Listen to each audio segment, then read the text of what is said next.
Content warnings can be found in the description or in the chat. Enjoy the show.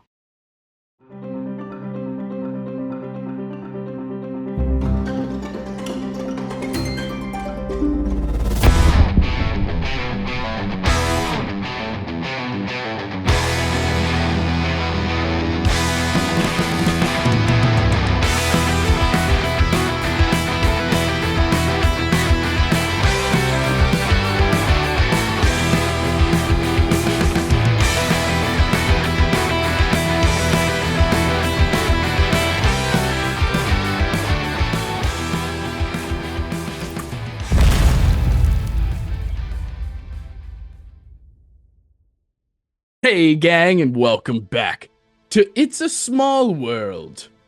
I'm Justin, I use they, them pronouns, and I'm going to be your dungeon master for this series. I'm joined today by some incredible players who are ready to kick ass in this little tiny baby world.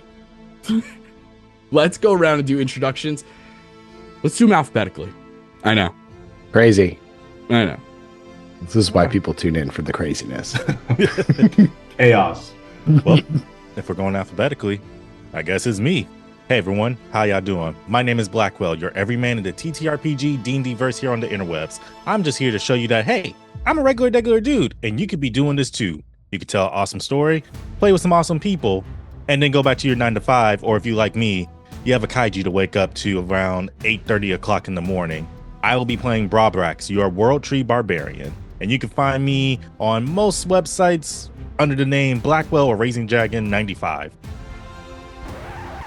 Yeah, that goes to Sloan. Yep. What? How is Carl not next?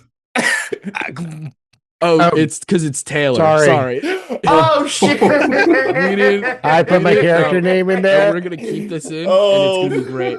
Phenomenal. All right, take two, everyone, and chin. What's up? I'm Sloan, you guys. I'll be playing Phil. He's a little mouse cleric, and you can find me just about everywhere under Sloan Running, unless it's not there, which means I don't use that platform. All right, guys. Well, that's going to be me. I am playing Xander Tinfoil. My name is Spencer. You can find me on TikTok under Spency DM. It's just a nice little moniker of Spicy, and my friend's nickname for me is Spency. You can find me on TikTok, Spency DM. And I'm Taylor. I work with Justin on the So You Want to Be a DM podcast. You can find us anywhere you find podcasts or anything like that. Also, we are on Instagram, Twitter, or Instagram, Twitch. We don't have a Twitter. Yeah, we don't have a Twitter. We have a blue and sky. TikTok. That's the T word that I was looking for. Jeez. I use he, him pronouns. So does my character. I will be playing Carl/Cam, the funny little roly-poly boy. Hell yes. Well, then let's waste no more time. Let's jump right into it. Last we left off, we found ourselves at the Garcia household. But our story didn't follow this beautiful family. No. It follows 4 elite adventurers, essential parts of the TIA, the Tiny Intelligence Agency.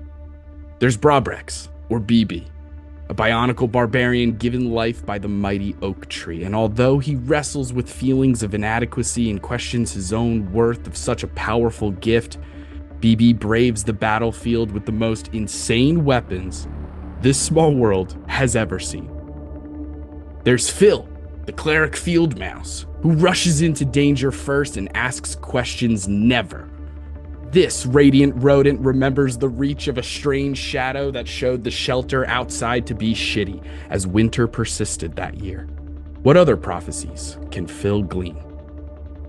And of course there's Xander, the Lilin who became bored with the mundanity of the inside. Aspiring to be like his favorite Western hero, he wanted to join the TIA and make adventure his career. And all of this was made possible thanks to the mysterious and dusty gifts given by a strange, lagomorph-shaped creature in the attic. And last but not least, we have Carl and his Echo Cam. These roly-poliolis have turned in their circus peanuts for buttered popcorn because the action movie never ends with these two fighters. They're used to having each other's backs. But what about when the team is on the line? Because that's where we find ourselves now. The gang defeated the forest invaders and learned of a dangerous plot by the notorious Billy the Bug. They've made it inside the Garcia kitchen, but their arrival is noticed by the dangerous dog, the powerful puggle, Josephine, aka Jojo, aka Jobean, aka Josiah Rex, as it barrels into the kitchen to investigate the commotion.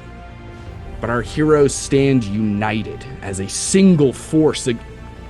Sorry, wait, I'm looking at my notes. Oh, nope, they've all split up. Carl is rolling towards Lazy Susan's saloon. Xander is standing motionless while invisible. Phil is underneath the oven at the crumb pit, and BB is sprinting towards the massive refrigerator in hopes of getting some of the treasure inside.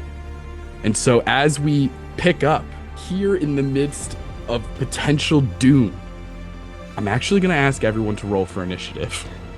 Hell yeah, dude. Oh my Natural. gosh. Crush that intro, by the way. Incredible. Yeah. Absolutely. Immaculate. crushed it. That's a slutty 20. Ooh, hell yeah. That's a clean 19 for old Ooh, Phil. nice. A pure 19. It's still got its ring on.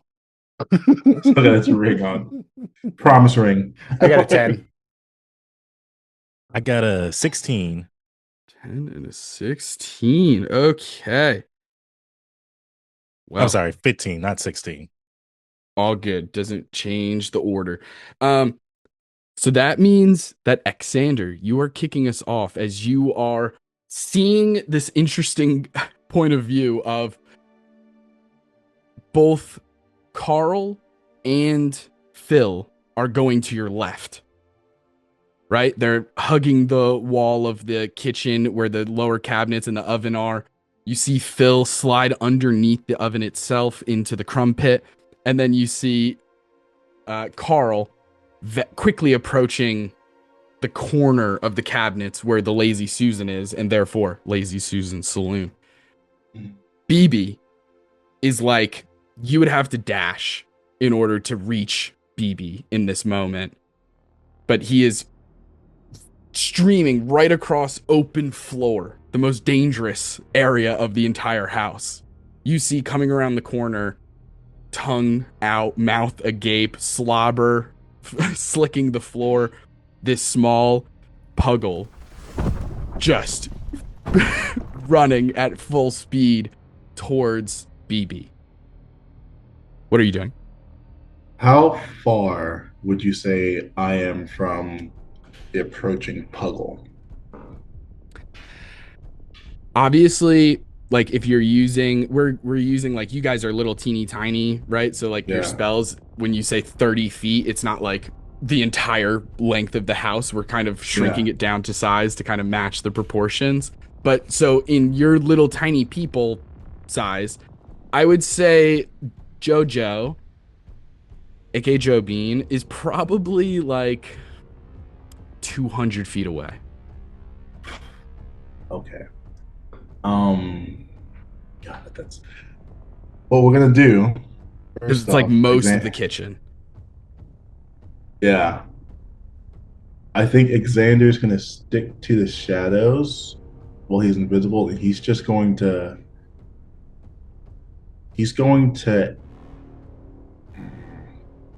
use his let me try to make sure I'm thinking about this correctly. He's going to use his action to dash, still in the shadows, to be closer. So he's going to dash 60 feet, be closer, kind of be closer to where they would initially meet. So he has a better vantage point, but he's just going to be watching for now. Okay, I got you. So you're near BB, but kind of still off in the shadows a little bit. Yeah. Amazing. Anything else with your turn? And he's just gonna. No, I think that's that's my action. So, yeah, that's it. Okay.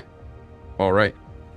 Again, you see the refrigerator has two massive, it's like a side-by-side fridge, right? And it is these massive doors, taller than the humans in some regards.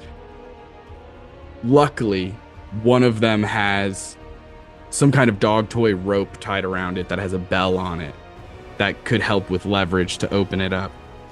But next, we go to the crumb pit with Phil. Phil, you're there underneath the stove. There's all kinds of goodies under here, but you do see an entire team of similar looking toys that are all in different poses.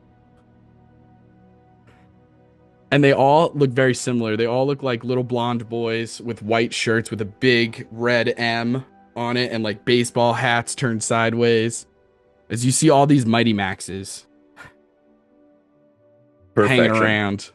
And one of them approaches you really quickly and just says, "Oh, hey, how's it going, mister? Listen, if you want any snacks, I could hook you up." Not now, Max. And then he will spin and go back to the edge of the oven and look out into the kitchen. A question of kind of logistics here. Mm-hmm. Are our ranges remaining in human lengths or our lengths? Does like 30 feet become 30 feet relevant to my size? Yeah. Okay. So is the dog within 30 feet still or a little past that? It would be past that, because where you're located just at the edge of the oven versus where Jojo is at the very entrance of the kitchen. Xander was there. So you're talking like a little, maybe like 110 feet.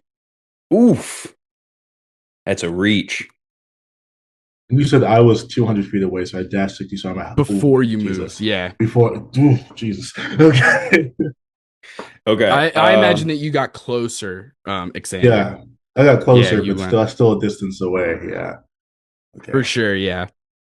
Okay, yeah, I think Phil is going to kind of hunker down and wait and watch and see what happens. But I will hold a spell action, and I'll take the spell slot for it. Okay, awesome. What does it look like as you're powering up a spell? So he's under the oven, which is all kind of darkened.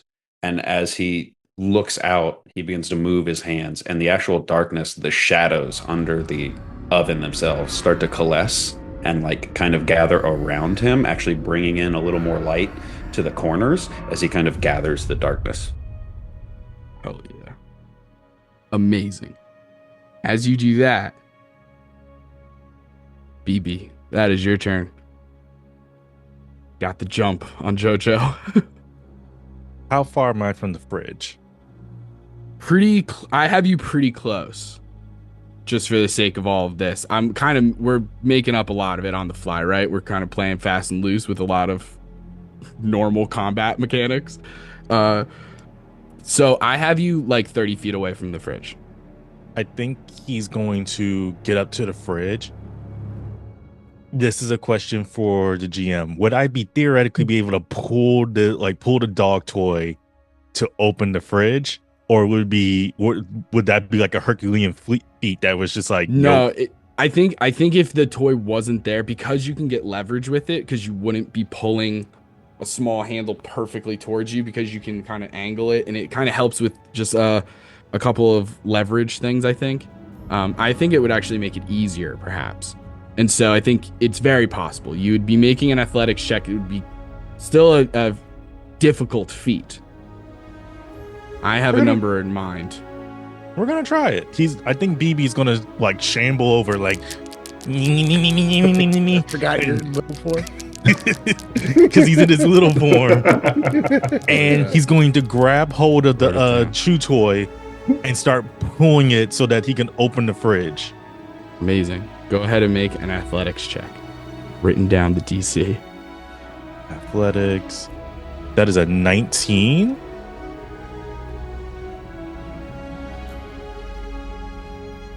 Nailed it. Oh yeah. Nailed it. Let's go. You pull with all of your might as you put your entire back into it, like the anchor of a tug of rope, where you're really like laying down on the ground practically as you're pulling all your body weight into it. And you all hear an ominous jingle of the bell onto this rope as it seems to only excite Jojo more, hearing this bell. Like a Pavlovian response, if you will. The refrigerator where the food is opening. With that being said, I should have given Jojo legendary actions. It's not too late. Nah, I won't. You open the fridge. You open the fridge. It's too late. Jessica, the cat, absolutely has legendary actions. Don't fuck with her. You open the fridge.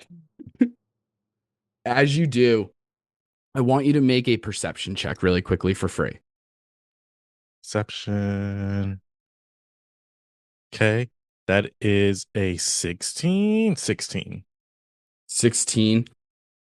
BB, you notice that as you open the refrigerator, there's a really quick flash, such a quick moment, as if normally when the refrigerator is closed, it's dark on the inside. I don't know if BB would necessarily know that, but when you would open it, the light comes on because the door is removing the little sensor thing that blocks the light.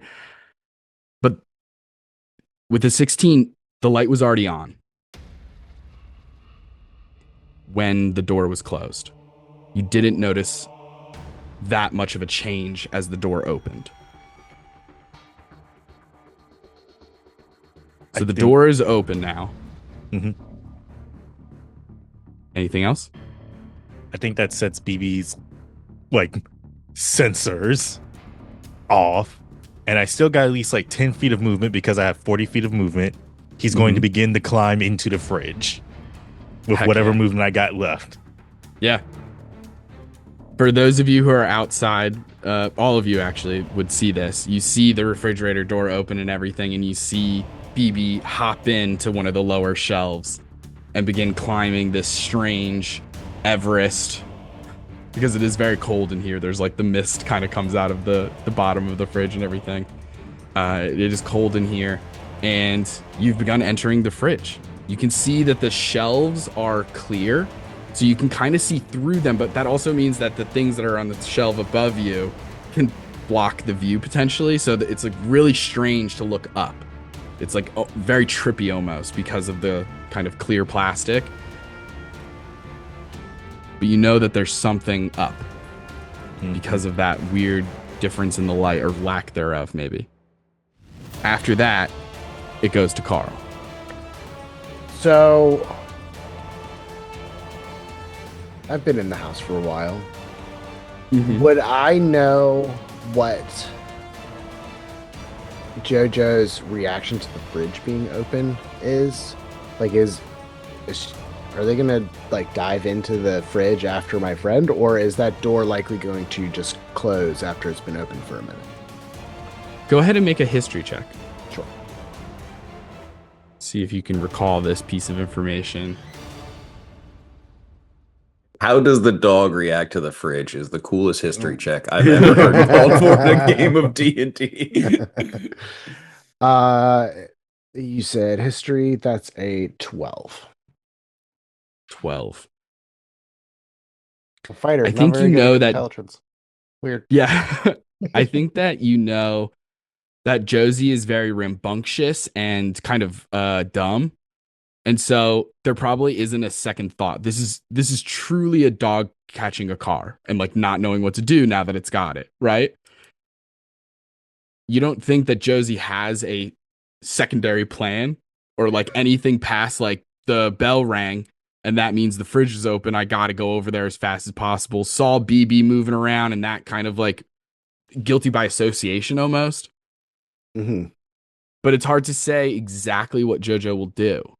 It's just as likely that Jojo will go after the toy, the specific rope, rather than BB. But it's at this point, it's kind of a 50-50.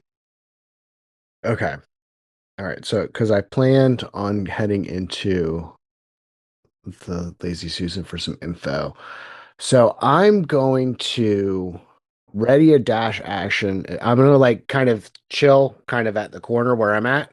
And I'm going to ready all of my movement that I can possibly do. And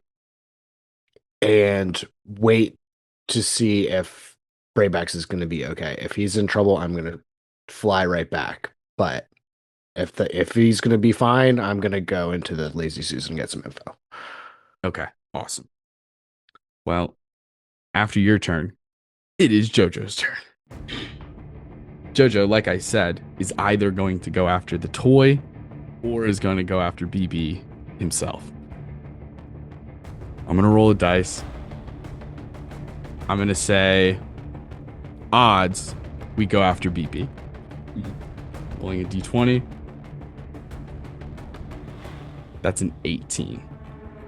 So you see Jojo sprinting around the corner. In this moment, is going to jump up. The door is still half open or mainly open. Jojo's going to jump up and bite onto the rope as she pushes onto the refrigerator door. I'm going to make an attack. It's a refrigerator door. She's not going after a ton. Okay. Josie the Puggle pushes the refrigerator door closed. BB, you are now shut into the refrigerator. The strange thing, the light stays on.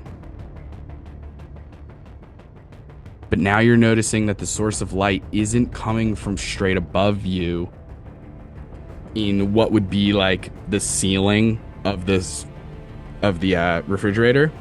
Instead, it is coming from just 2 levels above you.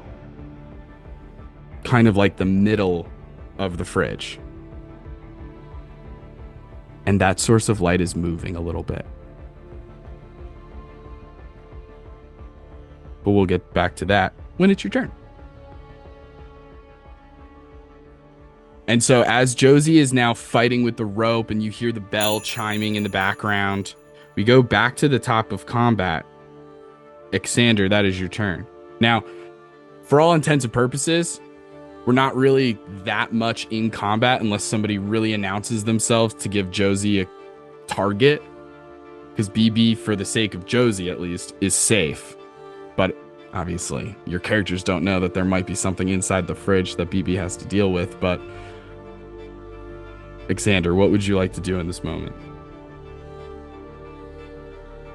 Would Xander, given that he was raised inside, would he know of anything in the fridge, like anything, like there's other beings in the fridge? Like, would he know anything about the fridge? Go ahead and make a history check. Okay.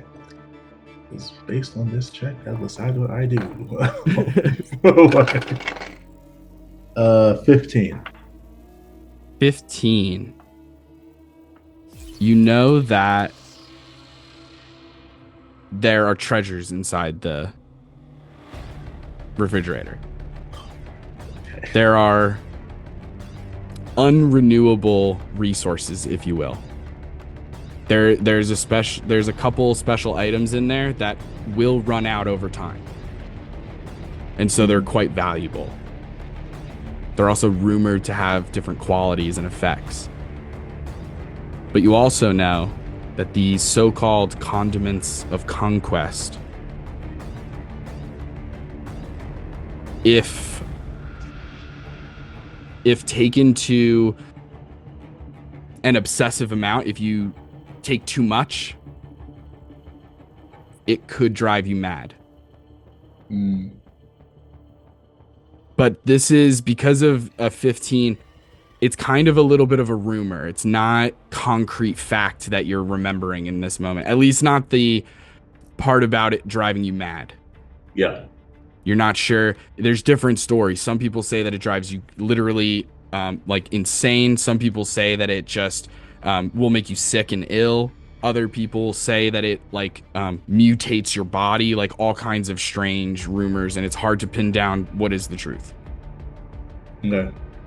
I think Xander, what he'll do, he would say, "Nah, brother, can't let BB get all the treasure." And so he's gonna stick to his shadow, and he's gonna like try to like like the rubber like paneling underneath the fridge. Like he's gonna try to see if there's like a little hole that he can just like sneak in and like try to climb into the fridge from there without triggering the dog, triggering the Jojo. Okay. So I don't know I'm how gonna close I am to the fridge, so like, Yeah, you're still like, I would say you probably would have to use all of your movement to okay, get up to the fridge, and then I'll say the investigation check will let you know on your next turn whether or not you can get in. Um, okay. but you use We'll do. all of your movement to kind of hug the side. I'm going to say make a stealth check for me with advantage because you're still invisible, I believe, right? Yep. Amazing. Better than that. Okay, 15. Okay, still beats Jojo. I got a 13. Oh, thank Um, God. so you get right up to the fridge. Now you begin looking for a place to enter without having to Yeah. open the door. I'm going to say make an investigation or a perception check. That is an 18. Okay. You find I'm going to kind of like move your character a little bit. You find that you have to go to like the back of the fridge.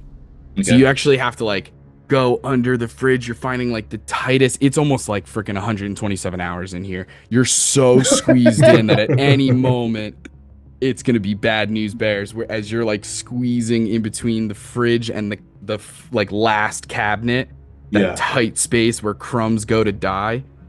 And you're trying to squeeze through this area. And it's so tight. There's a couple moments you get stuck and you have to like really squeeze your way through. But now that you're in the back of the fridge, you begin to see an entry point or two. Okay. On your next turn, it'll be pretty easy to get in. Cool. That means that we head over to Phil. Okay. Phil is not a very smart rodent, nor is he very patient. So he turns and looks over his shoulder. Careful, Maxes. Dog's afoot. And then he's going to drop the spell that he was working on. You got it, buddy. He sprints out onto the kitchen floor. He's going to point at the dog and scream, Jojo see what? Jojo see nothing. And then he's going to cast blindness, deafness. Whoa. And I'm going to need a constitution saving throw. Yes. DC 15. Whoa. Yes. That was brutal. Oh, Jojo. Oh, Jojo. Whoa. Oh, jeez. We've just timed this game. People are going to know exactly when this game was recorded based on that joke. Oh, boy. Yep, Okay. and it was recorded in 2021. It is that is a 15. Does meet it beat it? Meet it does beat it, yeah. Okay, yeah. Dog can still fully see, and now I'm just in the kitchen.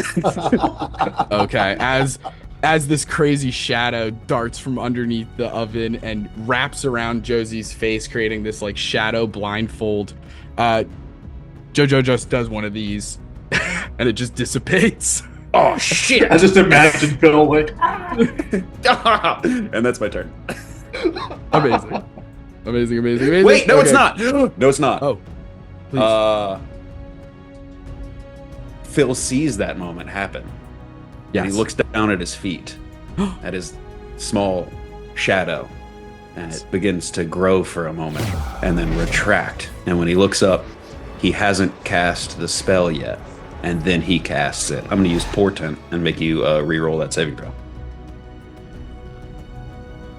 It's a 4 on the dice. Let's fucking go! Damn. Okay. As there's Oh, a wait, I'm brief sorry. Never mind. hiccup in what's up? I messed it up. I'm supposed to use one of my other rolls to replace it with, but I had one that was a 12 anyway, so it could have made you fail. So It would have worked either way. All right, perfect. So, as we use your portent roll of a 12, adding my constitution modifier of a 2, we get a 14, which is still under the saving throw DC, which is perfect. And so, as we notice this flash of shadow as one rodent form becomes a much larger rodent form and then reverts, time seems to dilate in this moment as the spell does in fact work. And Jojo is blinded in this moment as she continues to kind of scratch at her eyes a little bit, confused by what is happening. Hell yeah. Amazing turn. Amazing. Incredible. Okay. Oh, yeah. That means that we head over to BB. BB, you are inside the refrigerator on the bottom floor, so to speak. 2 floors above you, some source of light slightly sways back and forth. What would you like to do? I think BB's gonna try to figure out how can he climb up to that middle area of where that light's coming from. I think he's going to, depending on if he's in the front, he's going to look up first to see like how far it is of a jump to reach up there, or if there's anything that he can kind of like basically move this platform up to here, move this platform up to there, or if it's hey, I need to go, like maybe the drawers are pulled a little bit from the back and there's maybe like, the old like food that's been in the fridge for too long that got pushed in the back and it's in Tupperware, and he's going to use that as like a way to climb up platform onto the back.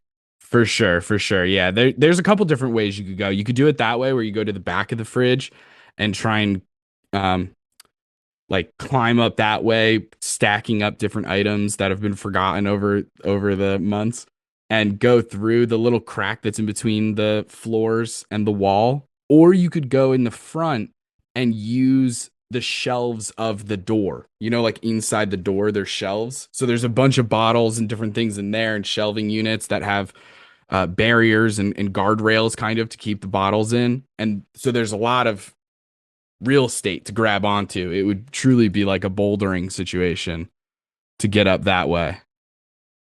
He's going to go through the front then. Okay, hell yeah. I'm going to say it's going to be pretty easy. Each floor, to go from one floor to the next, we'll say 15 feet of movement.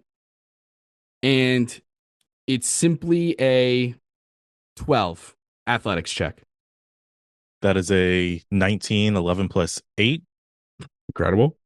And do I roll again to get up to the next floor? If you want to get up to the other one, or you can take a break, you can look around, you could do something else on this floor, or you could just go straight to the next one. I think he's going to go straight for the second one. Like everything in him is just saying the light shouldn't be on. What is happening? And then hearing that there were intruders in the house, probably intruders alert, intruders alert. And that's going to be, that is a 9 plus 8. God, brain. 17. 17 will absolutely do it. You use all of the different shelving units to pull your way above these 2 floors inside the refrigerator. As you make it to the center here, you're on a floor that seems to be occupied mainly by condiments. All different kinds of salad dressings, bottles, jars. Some things that are maybe not considered a quote-unquote condiment. Like there's a jar of Korean chili paste. But as you get onto this floor, peering through the labyrinth of obstacles, you see a figure off in the distance, in the direction of this light. Your first glance, they appear to be like a Lilin, humanoid. Pale, white, almost paper white skin. I need to know, BB, in this moment, do you look at the light? I think, yeah. Like most people, like when they're going towards something, instinctually they would look up towards where the light is. I appreciate your honesty. You can take a point of inspiration, because I love the fuck around and find out mentality. I know you made a video on it recently on TikTok, and I liked it a lot. But you may need that inspiration, because I need a wisdom saving throw from Wisdom BB. save. Oh shit! Is the As you look fridge into the this light. My only question is it anything magical sleep related? It is not sleep related. Okay. No, it is charm related. I will say that. I know that maybe Xander that would help Xander, but 13. oof. I hate that for you. I don't So- like that oof. I don't like that movie either. So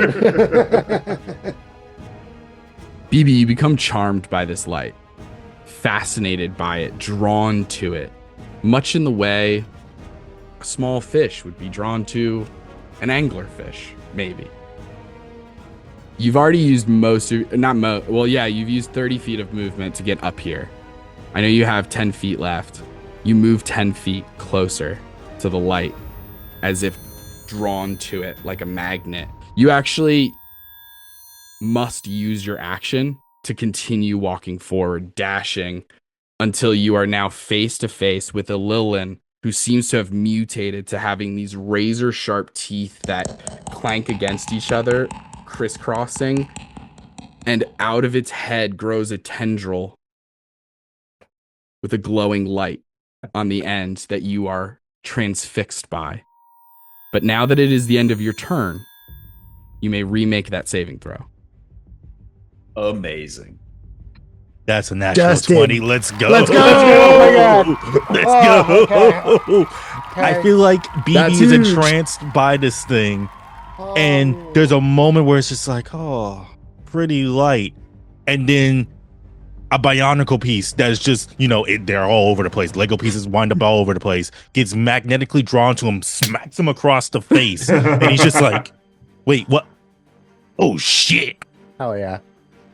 Absolutely, yeah. As you are looking at this creature in front of you with these razor sharp teeth, its claws just seem to be these filed nails, as it is like transfixed on you as well, as it is like staring at you, its prey, as it notices that you've just come out of the charm effect. And what it says to you as your turn ends is, you must be an adventurer. You're here for the condiments, aren't you? I project the condiments. None may have them but me. I eat the condiments. They are mine. You cannot have them. And that is the end of your turn. Legal. A little bit. Wild. Amazing. Absolutely bit. wild. Dude, Seagull. I found a stat block of an angler dwarf, and I was like, oh, fuck yeah. That's just Oh, in the no. fridge because of the light. I was like, hell yeah. It all came together just because of one weird stat block. Oh, this I was guy's like, hell yeah. fun. Jesus. And so, we now move on to Carl. Yeah. Carl, Alright. you have seen BB is inside the refrigerator. Who knows what's going on there? Mhm. But you also see that Jojo has been made blind Mhm. by Phil, who is standing in the middle of the kitchen floor. Right. Alexander, nowhere to be Gone. seen. Just Ditched you guys, All right. maybe. Who Yeah. knows? Who knows? We're Yeah. such a good team, you guys. Yeah. We are the the A elite team. We're Yes, the elite. absolutely. We're not the heroes you Um, wanted, but we're the heroes you got. The heroes we deserve. Yeah. Well, I think now that the dog's essentially incapacitated for the most part, can't see, can't hear. Mhm. Not obviously not incapacitated, but not a super big threat anymore. I think I'm just gonna go into the Lazy Susan and Incredible. Yeah. see what I see. You push back rather kind of squeeze in between the little crack of the Lazy Susan. As you make it back there, you know that there's a little hole in the like cabinet piece that holds the actual Lazy Susan that the humans use. And in this back area, you find Lazy Susan's saloon. You begin to hear some kind of old jukebox playing music as like I was imagining one of those like the me playing the- a piano. Yeah, the yeah, piano dueling. yeah. That also would have been sick. Sure, we'll change that. Reverse, take it from the top. Oh yeah. As you walk into the Lazy Susan saloon, you see two piano duelists just fucking going at it. Just riff after riff as they battle on stage. Behind the bar, you see a familiar face, a Lilin. She has a cowboy hat on, long pigtails, and a sort of gingham shirt that's like tied up a little bit, as you see Lazy Susan herself cleaning glasses that are really just like toys, like doll pieces or something like that it's like a Barbie's glass. And as she's doing that, you also see sitting in the bar at the bar itself is a very uncomfortable looking daddy long legs with 2 monocles on, 2 out of the 8 eyes, a mustache, all scrunched up in one single seat, and is just really trying not to be in anybody else's space. And then in the back, you see another Lilin, a woman dressed really sharply. She actually has on like almost like a 3-piece suit. You see a pocket chain watch tucked into a pocket. You see a cane kind of resting up against the table that she's sitting at. Her feet are actually up on the table. She has like saddleback shoes on, dressed almost like Peaky Blinders style. And I think you would know this person because they're pretty infamous. This is Gentleman Luis. She's garnered a reputation as being somebody in the know. A pretty solid criminal informant, perhaps. But there's also that crazy looking daddy long legs. So, Right. And Lazy Okay. Susan herself, who as you walk in, between the glasses, turns over and sees you and says, "Well, hello there, sugar. How you doing?" I'm good. Let me. I'm gonna like walk over towards the bar so I don't have to like yell whatever's going on. Hey, yeah. Let me get a drink. How's things going today? Oh, well, things are pretty fine now, I suppose. A little slow today, I guess. But yeah, what are you looking for? You want some tang? Or are you looking for maybe a little bit of Arnie Palmy? We got some of that. That sounds good. Okay. All right. No problem. You see her go underneath the counter. She pulls up like a Ziploc bag full of powder as she puts some into a small glass. And then she has like a source of water and she puts water in it and you see her stir it up. She hands it over to you. Yeah, there you go, sugar. No problem. Hey, thanks. What's going on with you, hun? You got a long face. I can see it right there. I mean, the Garcia's going out of town. Billy tries to get in, but fires all over the place. Oh, yeah. Have you heard anything?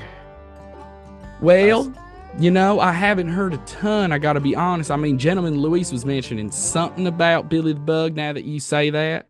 All I right. did hear of him and his evil plans, but not any specifics. I like to keep my nose out of it, sugar. That's fair. You know me. I'm Switzerland. I'm Switzerland, yeah. hun. Yeah, Hi. and that's why we all love you. That's Right. why we love you here. It's an interesting philosophical debate, I suppose, about ethics, because by not getting involved, I'm kind of getting involved by not picking a side, right? So it's a real interesting situation here. Kind of turns into like an apathetic kind of thing, like indifference a little bit. I'm sorry, I'm chewing but your ear off, it's hun. important to have You got neutral places to spaces. be. No, it's important to have neutral spaces, and this is honestly I appreciate good you that saying we have that. one of those. So listen, what's Louise over there drinking? Let me bring one over to her. Oh, you know her. She drinks well, we have to import it special because it's on the top shelf. But rosé. All right, yeah, Mrs. Garcia, she gets into the wine a little bit. So that's the rosé for her. If I can get you one of them if you're interested. Okay. Yeah, let me go ahead and get one of those too. All right, I'll get you a little thimbleful. I love the idea of tackling the ethics of pacifism in this game specifically. Yeah. Just a random barkeep who's just like, actually, maybe I should pick a side. Like, just really like in this moment to a customer, no less, is like, I love the fact that she knows what Switzerland is. Yes. Oh, yeah. Oh, yeah. They watch the news, do a little bit of reading here and there. They got access to the Yeah. internet. It takes That's like actually forever to that's a read good it. question. What does the Garcia household have on? Because that's going to influence. Are we a Fox yeah. or a CNN house? Because that's going to change I the think- character perspective. I a think great we're an deal. MSNBC family, man. There we go. Are we Hell MSNBC? yeah. What's Okay. going on? Okay. We're an MSNBC family. Yeah. There might be like some grandparents who come over and try and switch it, but that's different. That's unique. That's different. Perfect. So you grab this small thimbleful full of rosé. You head over towards Gentleman Louis. Mhm. Incredible. As you do that, you see this woman. She has pretty short hair. It's like slicked to the side and everything. And again, beautiful 3-piece suit. Mainly like almost looks like a tuxedo in the way that it's mostly black and white. Shoes up on the table. As you approach, what do you say? I hand her the drink and just say slow day, and then sit down across from her at the table. Hello, love. Have we ever met? I mean, let's face it, everybody knows who you are. But I'm here, I'm there. I'm All right. I'm just man on the ground. Man on the ground. All right. I can dig that. So, what's your name, friend? I'm Carl. Carl. All right.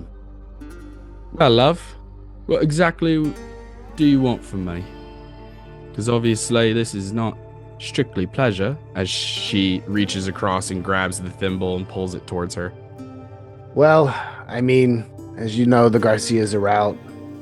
Usually Billy uses this time to kind of make some kind of play. I'm wondering if you have any information as far as what he might be trying to do. Well, I'm Gentleman Luis, innit? So, I think I did hear a thing or two. I might be able to help, but what's in it for me? Other than the sparkling conversation? Other than the sparkling conversation, yeah. All right. I don't know. What are you looking for? I don't know. What do you got? And we'll stop your turn there. Just so that we can Appreciate go to the that. other people. Yeah, I appreciate that. Yeah, I'm gonna- give you a second to think Bring it about up, it a little bit. As we go back to Jojo. Yes, we go back to Jojo. Does Jojo make a save at the end of her turn for blindness? Yes, at the end of each of its turns. Okay. First, I'm going to roll a d4 just to see randomly which direction she runs because she's a dumb dog. 2, she runs into the refrigerator.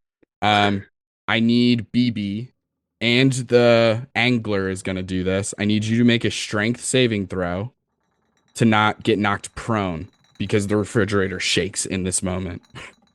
It's a dense puggle. The Figuratively. dwarf, or excuse me, it's not a dwarf. The Lilin, the angler Lilin falls. Oh, we good. We got a 15 plus 8.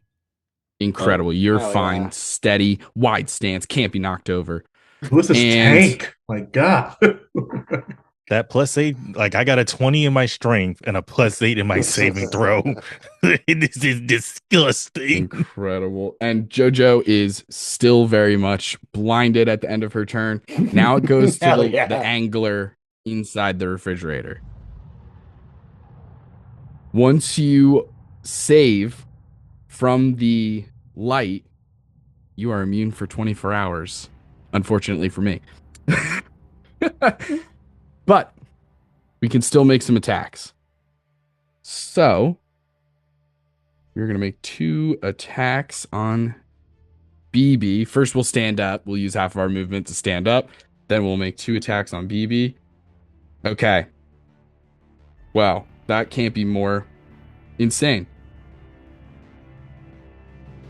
1 attack misses with a nat 1. Completely swings by. Just goes for a claw attack. As it scrapes by, you easily move out of the way. It kind of rushed as it was standing up. But its second attack comes faster than the first. And this time you're expecting another claw attack, but instead it just bites you with a natural 20. God dang. It's gonna hurt. It's gonna smart. He's still in little. I'm not raging either. Yes, No, no. Little. You're going to take 15 piercing damage. Okay. Boy. Take it. You Like got I it. said, I You got rolled it. terribly. But that is his turn. And so now we go back to the top. Xander, that is you. I'm assuming Xander doesn't hear any of that that's happening on the upper levels of the fridge. I think, what's your passive perception? We'll say 14. 14, just barely. You hear commotion on the inside of the fridge through the openings, but it's hard to tell. It could be something as simple as maybe moving something aside. So it's hard. You don't know that it's danger or anything like that, but you do hear something. I think, given that, even though he likes the sense of adventure, he's walking into a space that he's not very familiar with. So he's going to, like kind of reach his hand back to the hole, gather some of the dust, and you see it kind of form like some armor. He's going to cast mage armor on himself. Incredible. And then he's just going to start making his way to the top. Okay. So he's no longer invisible now because he used cast mage armor on himself. Mage armor. Incredible. Okay, cool. So as you go onto the inside, you can climb up the back, like kind of the opposite of what BB did. Yeah. Luckily, after going 2 floors, that'll actually get you much closer to the angler and BB because that's kind of where they are. Mm-hmm. But obviously they're above you, so you have to climb. So I'm going to need those athletics checks now. Or another way, if you have another like way to climb or some kind of ability or something. Oh, I don't. We're going to do athletics. Okay. Struggle. Oh, that's a nat 20. That's a nat 20. Oh, incredible. Yeah. Easy peasy. And you need one more, right? One more. 17. Amazing. Easy. Yeah. You're good to go. You're right up on the top. You're probably 10 feet. You see now the back of a Lilin. Again, they seem older too, like almost elderly. You see that they have very much a Benjamin Franklin kind of hair, long hair in the back, totally bald on top, as this strange tendril grows out of its head and creates this strange light. I need to ask you, Xander, do you look at the light? I think as he looks like he's going to see BB like get like, I guess what, like he's like he took that hit, but then he's gonna like how did he? And he's gonna look at the light. Yeah, he's just gonna. It doesn't make sense to not look at the light. I love it. I love it. You'd be surprised. You'd be surprised. Some people would say no. Go ahead and take a point of inspiration. I'm gonna award that every time. So I need a wisdom saving throw, and it is a charm effect. So I think Fey Ancestry, you might get a little something. Okay, boom. Roll with advantage on those. Yeah, I want to take that. That's going to be slutty 20. Incredible, beautiful. Hell yeah. That is absolutely going to save, and you feel for just the briefest moment, you feel like being drawn towards this light in a strange way, but you immediately are able to shrug it off and you're not affected by it. So now you have climbed all this way. You used your action to cast mage armor. Mm-hmm. Do you have any bonus action things, or is that the end of your turn? Yeah, that's going to be the end of my turn. I think Xander, he's going to be like, he's going to whisper to himself, I've seen too many movies to be charmed like this. Why'd you look at the light, brother? Why'd you look at the light? That's going to be his turn. Incredible. Phil, that is you. Self-loathing. Okay, I think Phil has had enough of this mutt. He's gonna look at the dog again and say, no mo, Jojo. And then I'm gonna cast Thaumaturgy. And I'm gonna replicate the Garcia's older kid's voice to just say, "Here, boy," from the living room. Whoa, a kind of throwing your voice kind of thing. Incredible. Sick. Okay, go ahead and make either deception, performance. I know they're both charisma, but maybe you're proficient in one. Either deception or performance. I'll also allow like a just a spell casting check, so just a D20 plus your wisdom modifier, since you're a cleric. Okay. So that'll be a 9 plus 4. 13. 13. Jojo's pretty dumb. Jojo hears this. You see her head perk up and her ears come to attention as she turns in that direction. She's going to attempt. She can hear the direction of your fake voice, but perfectly. can't see anything. Can't see, but because the hearing, I just rolled really well on the hearing, so she kind of can make it out of the fray. It's not her turn, so she can't move. Cool. She seems to be going in that direction. All right. And he's going to make his movement in the direction of the Lazy Susan. Okay, awesome. You begin heading in that direction. Perfect. After that, we go to BB. BB, that is your turn, is your face-to-face with this strange mutant Lilin who seems to have just gotten a little too lost in the sauce and now has mutated into a strange angler freak of nature. I don't know what to say. Do I notice that Xander's up there? Oh, yes, absolutely. Yeah, I totally forgot that. Yeah, you absolutely would. Xander popped up behind. So technically, you're not. I mean, we're not using flanking in these home rules because we're not using maps and flanking would get crazy. But he's like just 10 feet on the other side. So you guys are on either side of this guy.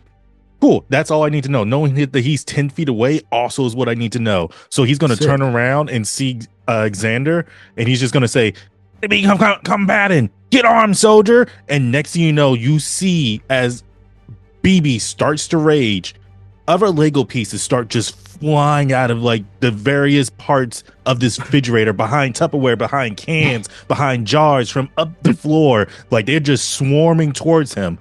You would notice, Xander, that these are all different parts, not just Legos. These are Gunpla parts. These are Bionicle parts. As they're just connecting to him, forming him up into his previous form earlier that day, that Paraka Toa kind of combination. In this case, he doesn't have just like this Lego looking laser rifle. This looks like somebody's Gundam, like Zero Wing Gundam laser rifle now, as he puts it on his back, grabs his hammer that comes flying out of nowhere. And because he's raged, guess what? You get when we roll 2d6. At some point, Justin, can we get the flashback of the kid hiding all of these pieces across the house? Like just disassembling the Legos. That is, I was imagining like an Iron Giant situation of like pieces crawling across the floor. Oh yeah, they absolutely doing that. Hands, legs, like other pieces just coming to form this guy back up. You get 11 points of temporary hit points. I gain 5 temporary hit points as BB Brabrax is back into his rage form, as he literally goes in with the most haymaker of haymaker swings. I'm going to roll twice because I get 2 attacks. I just imagine all this is happening. Like Xander's just like, well, shit, let me just sit back and watch. And he just leans back and just watches this happen. He like moved out the way once a piece comes flying past his head. I'm going to use my inspiration to re-roll one of these. Okay. That's what I'm saying. So I got a natural 20 for one of them, a 17 plus, 17 plus 8 on the second. Those both hit. So how do natural 20s work for you in hits again? Here's how I do it, but I'm always open to interpretations and or suggestions. I normally, just to keep things simple, I just double the dice. So if it's 2d6, it becomes 4d6. Modifiers stay the same. That's kind of how I treat it. If you want to just roll 2d6 and multiply that by 2, I think mathematically that's pretty the same, but that's up to you. If you want to roll more dice, you can do that. If you want to roll less dice and just multiply by 2, you could do that. I'm going to roll 2d10 in this case for the first hit. Okay, that's a 5. That's a 10 plus 7. So 15, 16, 17, 18, 19, 20, 21, 22 points of bludgeoning damage on the first hit. And then we had the second hit, which that doesn't get credit, right? I'm ruined. No, just just the second one, unless you rolled another crit, it would just be normal. No, but that is 17 points of bludgeoning. As he just says wham, and it's like with the follow through as it goes around his whole body, he says wham right again. Oh yeah. Poor fella. He's bad. He looks hurt. He takes these 2 massive swings. Xander, there's a small part of you that's like feeling bad for this strange creature you're seeing at this moment. You saw it when you first saw it. It bit BB on the torso, and still you're like, "What is happening? This is one-sided. It's really brutal." No, Damn, man, damn. yeah, he's looking hurt. He's still up. I wouldn't say he's on death's door yet, but he's hurt. Let's see, action, bonus action. Is there anything else that World Tree does when I hit? I like how this was like, it's 4 guys in an action movie. No, it's 3 regular dudes in a fucking Gundam. That's the whole. On a hit with a Warhammer, Warhammer, it pushes him 10 feet straight away. If it's large or smaller, there is no save for that. Amazing. It just happens. Incredible. Jesus. Xander, he's now much closer to you. As he's pushed 10 feet, which is as far away as he was from you. And now he is right up next to you. But it's not his turn yet, so that doesn't matter. Incredible. Whoa. Incredible turn, BB. That was absolutely bonkers. As we go back to Carl inside of the Lazy Susan speaking to Gentleman Luis, who seems to want some sort of quid pro quo for some information on Billy the Bug. All right. Now, I got some friends that are making a run at the condiments. You know, All right. You've piqued my interest. if I could say, get you some of it, would that be worth anything to you?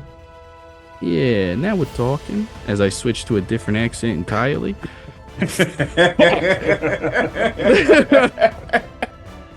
She's getting serious. Now you know she's getting serious because now she's from Brooklyn. instead of England. Interesting. We all know Gentleman Louise is a complicated lady. She's Yeah. Yeah. All right, that sounds like a pretty good idea. I think I'll agree to that. Yeah, you get me some of these condiments, yeah? And I'll give you the information. Sound fair? As she reaches her hand across the table to shake it, smirking a little bit. I feel like some of this information might be time sensitive. Oh, yeah, that's right. It is actually. You don't know how right you are, actually. Yeah, so give me something Okay. in good faith. But here's the deal. You're going to be in my debt until I get those condiments, yeah? That's fine. Okay. Shake on it then.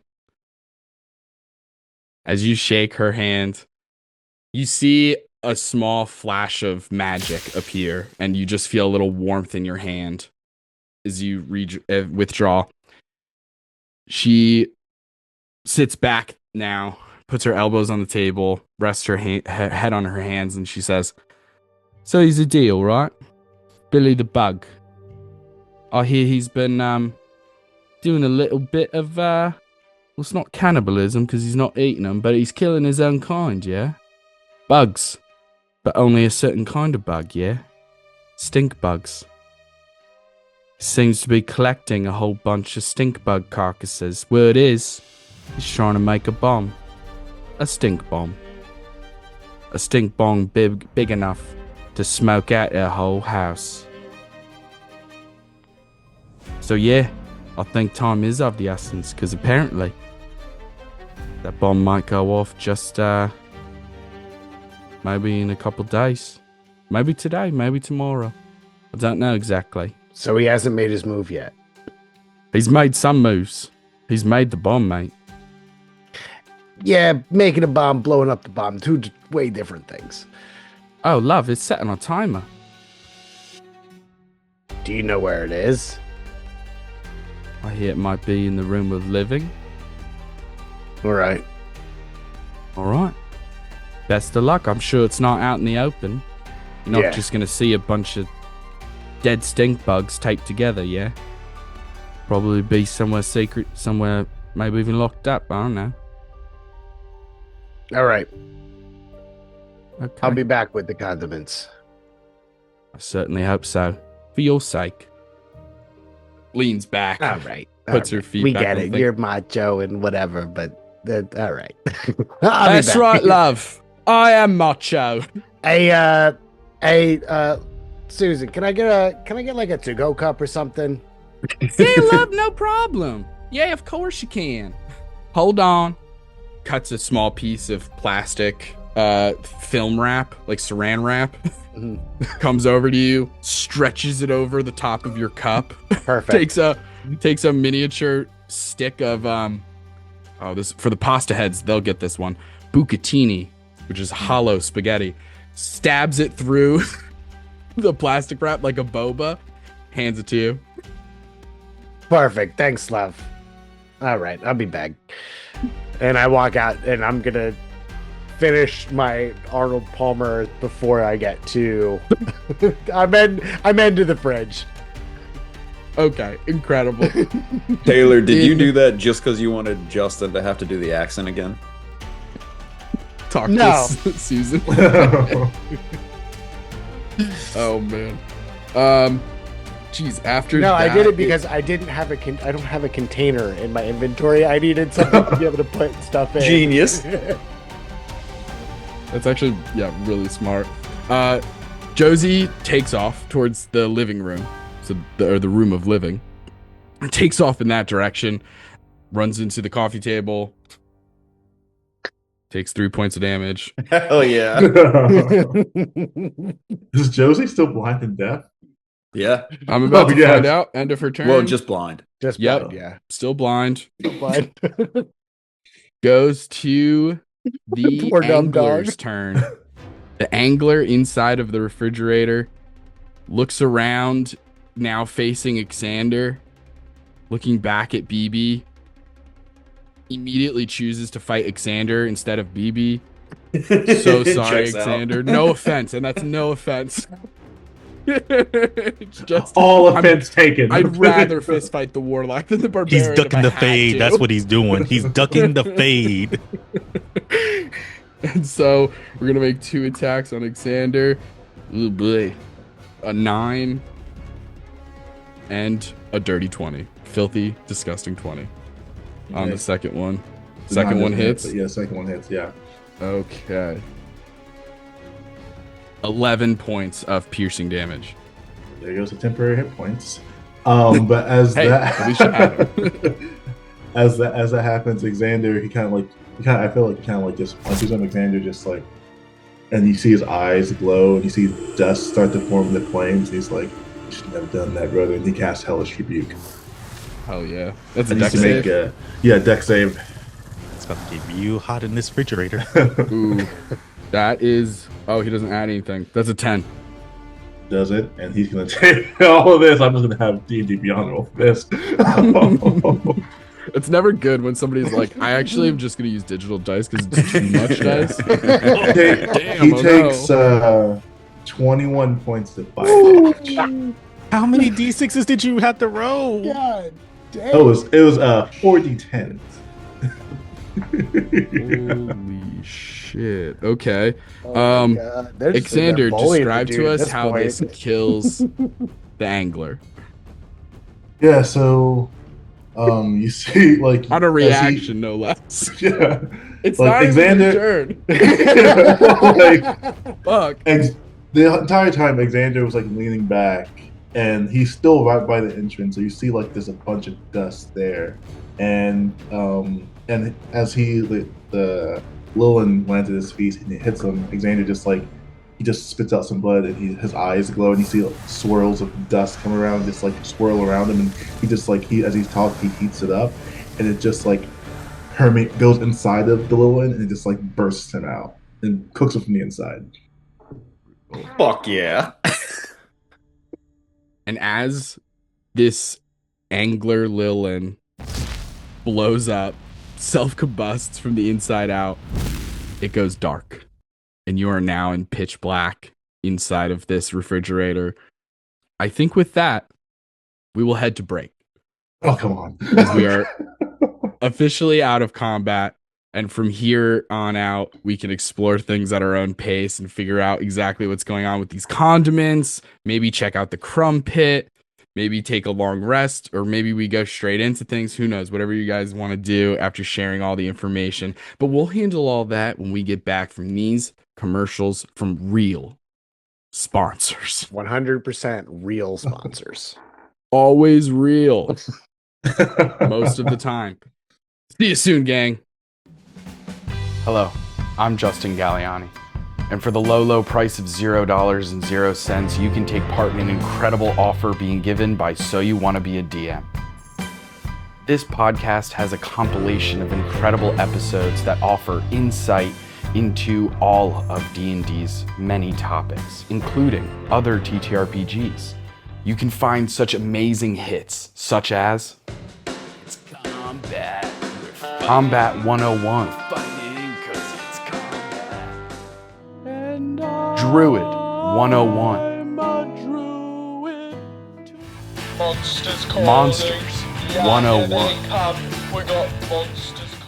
Non-player NPCs 101, And if you're looking for more, So You Want to Be a DM also has a Patreon, and you can find even more content there, available for free members and members who are participating in some of the tiers available. So, check that out. Has your dungeon master ever said no to your shenanigans during a game? Well, with Galliani and Hellstrom, they can't do that. If your DM denies your fever dream interpretation of the rules, then you're gonna want Galliani and Hellstrom in your corner. So just email us at soyouwannabeadm@gmail.com, or you can search for So You Want to Be a Dungeon Master anywhere you find your podcasts. And remember, if you're not having fun playing D&D, something's, wrong. I have DM dysfunction. I have DM dysfunction. I have DM dysfunction. A recent study published by the Bardic College of Lore claims that 69% of dungeon masters suffer from DM dysfunction, or DMD. This condition has more facets than your favorite polyhedral. Some have reported burnout, writer's block, issues with balance, or inner party problems. At So You Want to Be a DM, it's our mission to not only fight the monster-like symptoms of DM dysfunction, but to treat the very cause of it. To do this, we implement auditory technology in the form of the podcast So You Want to Be a Dungeon Master. By listening to the tips and tricks provided by Justin and Taylor, DM dysfunction can become a thing of the past. I've been a listener of the podcast for over 4 months now, and I don't have to worry about DM dysfunction anymore. And I just DM'd my first homebrew world, and I didn't have to worry about DM dysfunction. With all the So You Want to Be a Dungeon Master content that I consume, I'll never have to worry about DM dysfunction ever again. And neither will you. Check out So You Want to Be a Dungeon Master. You can talk to your doctor today, or you can find So You Want to Be a Dungeon Master anywhere you find podcasts. Listening to too many episodes in a row can cause excessive imagination, lucid dreaming, lactose intolerance, and character death. Sorry, not death, character depth. And remember, you don't want DMD, you want D&D. Hey gang, and we're back. And the gang's all here. Last we left off, we defeated Josie, or at least for the time being, as she scurries off into the living room as best we know. Still blinded for several rounds. I rolled behind the scenes. It doesn't look good for her. Oh no! And well, it's not like blindness will be permanent. Trust me, Josie will be fine. Josie set up kind of like a Pokemon where, like, even if she hits 0 hit points, she just kind of faints and she'll just go away. Perfect. Because she's my dog. This is based on my real dog. So absolutely not. Josie is safe. Let's be real. But we also find 2 of our members inside the refrigerator, having just defeated a strange mutated Lilin who has gotten too into the condiments. And we also have Carl, who is just exiting Lazy Susan's saloon. and Phil, who is about to enter Lazy Susan's saloon, maybe, as they're about to run into each other. And we're not in combat, so there's no initiative. So feel free for anybody to just take the reins here. What is everybody doing? Obviously, we're still a little separated, but I imagine Carl and Phil, you guys will run into each other pretty quickly. Yeah.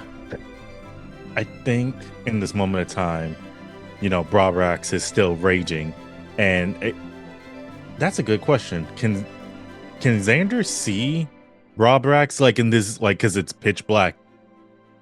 Xander has dark vision up to 120 feet. Cool. So you would see this as all these pieces just kind of fall down once more, like you get the Lego sound effects, all that, and you would see both the sword, like the hammer, and the laser rifle, fly off. You will also see the great sword, which took its sweet time to get there, would show up. The hammer would stop, look at it, and be like, there's this silent communication of where the fuck were you? The action's over. The great sword just kind of looks crestfallen as they fly off somewhere, and Brabrax goes back to his little form. Xander is going to look like as he's he cast Mage Hand to wipe off his face from the blood. He's like, now why'd you have to go and push him towards me? I didn't want to kill him that way. What's going on? You did some fine work, though, soldier. You did some fine work. You and my fallen brethren did some fine work today. Yeah, you honestly, why are we even part of this elite team? You're the main one. We're just the cleanup crew. What do you mean, the cleanup crew? Did you not just see what you done, son? Sure. You know what? He's gonna use his Mage Hand to pat himself on the back. You know what? I did do that. You did do that. You did do that. I did. I imagine camera zooming out, you hear nothing, but inside the fridge, we're just bumping each other up. It's he's coming up to you, clankling up to you, and he starts pounding you on the chest, hold your head up high, son. You did do that. Now help a whole fella out. I can't see what's in here. I'm sorry. Xander's gonna look around, and he's gonna step over the body, and what does he see? There are 3. We'll call them, for the sake of condiments of conquest, we'll call them condiments. You see 3 in particular that seem to almost give off their own bioluminescence, if you will. The first is a glass bottle with a red cap. There's a sticker on it that has a picture of a man wearing a hat. This is Tapatio, hot sauce. The second is a plasticky jar of a white substance called mayonnaise. I like how we all yeah. Wait for it. And the third, the Garcias are a wholesome family. They might leave their bionicles in the fridge, but that's just normal mayo, guys. Is Mrs. Garcia have her eggs frozen? So the third thing is almost in a tub. A little different than the rest. It seems to be more of a paste compared to a sauce or something like that.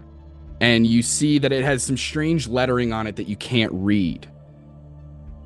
Korean, which your character doesn't know. But in common or English, it says gochujang. Oh, Justin. I just person ran out of recently, culture. and it's the fucking worst. A person of always culture. keep gochujang in my fridge. It's so good. Okay, so I'll relay this. I was like, well, there's a glass bottle with a funny looking man there. I might want to cut my hair like his too. But there's that one. Then there's another plastic bottle full of this white creamy liquid. I think it's thicker. I don't know, but something there. Then this. I just saw Black Girl's face. Then there's this tub. Has all this. I want to say it's arcane script. It's interesting, but yeah, that's what I see. And from I guess from Xander's knowledge of from the last thing about what's in the fridge, the condiments of conquest, can he kind of gather what each one of these does, or would he not know that? I would say make an Arcana check.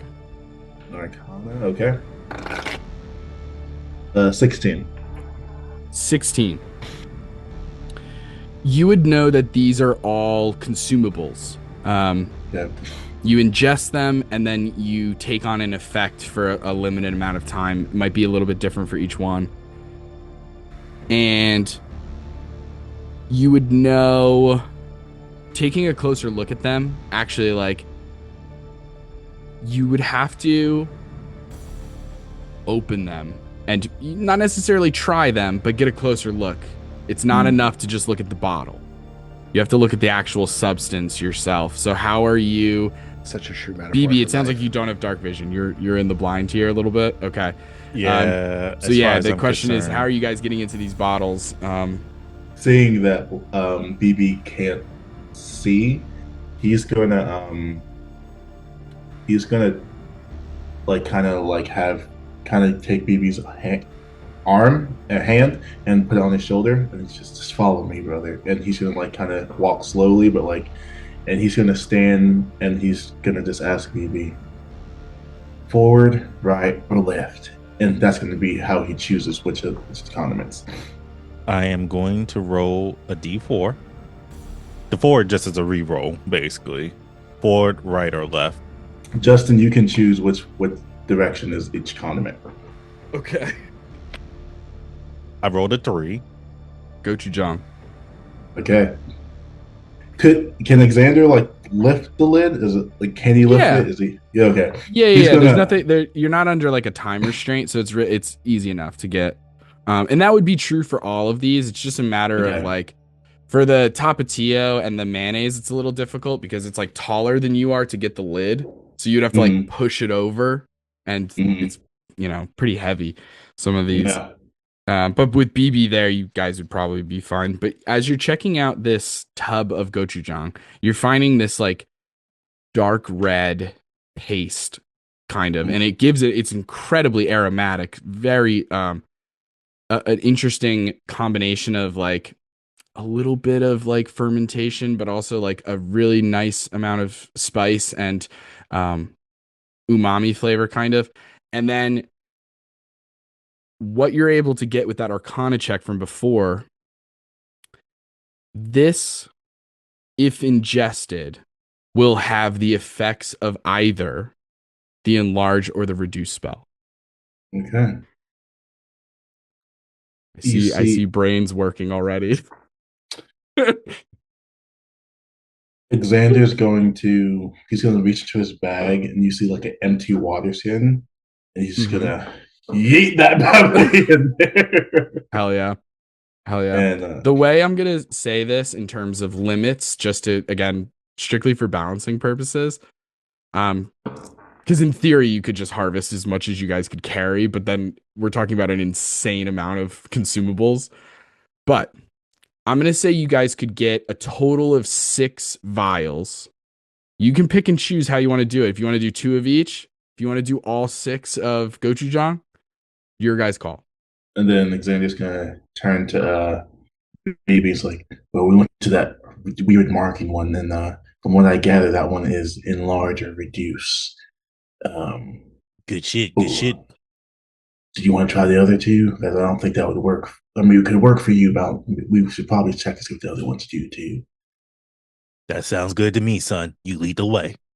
And so he's just gonna make sure you hold on tight now, and he's gonna move over. I think as he's moving slowly, Broadbrax is gonna be like, "Now I know I'm old, but I ain't that slow. Come on, son, put some pep in your step." And so he's gonna guide BB to the mayonnaise, and he's gonna like guide his hands, one off his shoulder, the other one, and like guide him, like put both of his hands on the mayonnaise, and Xander's gonna be on the other side. He's like, on the count of 3, we push, and he's just gonna count down 3, 2, 1, and we're just gonna push it over. Incredible. So we can open it. Yeah, working together from here on, I think it's easy enough to tip over both the mayonnaise and eventually the tapatio as well in order to get to the good insides.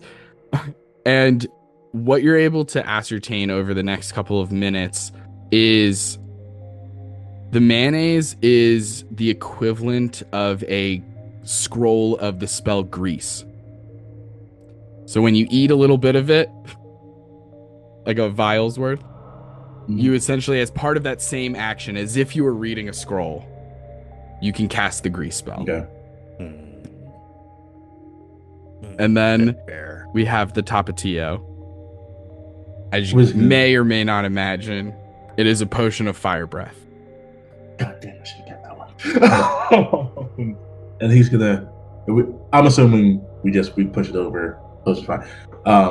He's gonna relay the same thing to BB. So we have grease, enlarge or reduce, or fire breath. So this is a above table question. Could I use fire breath while raging? Yeah.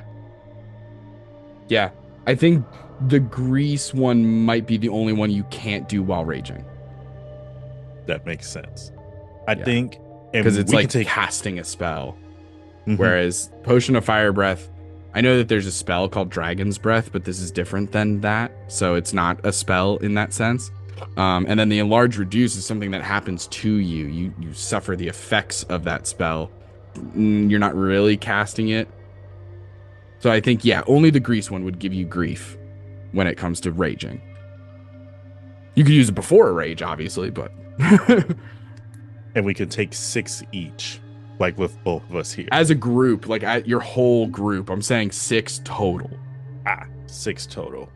Yeah, so even though the other 2 aren't here, feel free to chime in on this conversation, unless the 2 of you are already like heading in this direction. Actually, let's take a little break from BB and Xander as the 2 of you guys are harvesting condiments, trying to math out what is the best and discuss.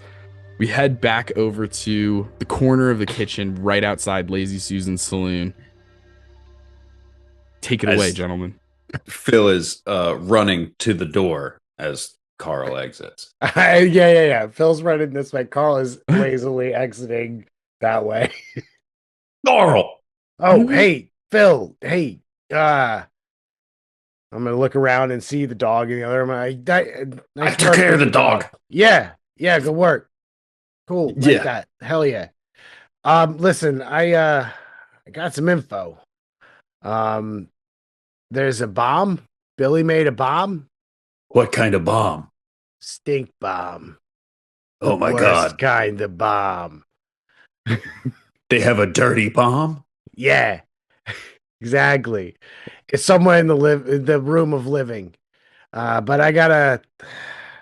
Did you see them did you see the other guys get into the fridge? Yeah, they both made it into the fridge. All right, cool. I gotta pay off a debt real quick. I'm gonna go check in with them real fast. So we don't have to go back into the Lazy Susan. I mean, there's a spider in there that I'm okay. A chance to talk to. You're not big on spiders? Oh, I'm not big on the Lazy Susan. Oh, all right. I mean, it's a decent bar, but all right, yeah. In that case, let's head on over to the fridge. I'll fill this up, and then we can discuss some information when all of us are together. Perfect. I'm on you. Let's go. All right. Amazing. You guys start making your way across the kitchen floor in the direction of the refrigerator. As you do, you pass by the oven again and the crumb pit. As you do hear a couple of the Maxes kind of right on the edge of the bottom of the stove, just saying, "Hey, how's it going, you guys? Hey, listen, we got some new stuff. We found it. It's not new. It's old. It's actually so old, but we found it recently, so it's new to us." Easy, Maxes. We're on business. We'll be back. Okay, don't forget about us. Bye. Amazing. You guys continue to head towards the refrigerator. As you do, can I have both of you make perception checks? Oh, shit. 15. 8 plus 7. Okay. 5. Amazing. Okay. Carl, you are distracted for a moment as a small child crosses your path and kind of bumps into you.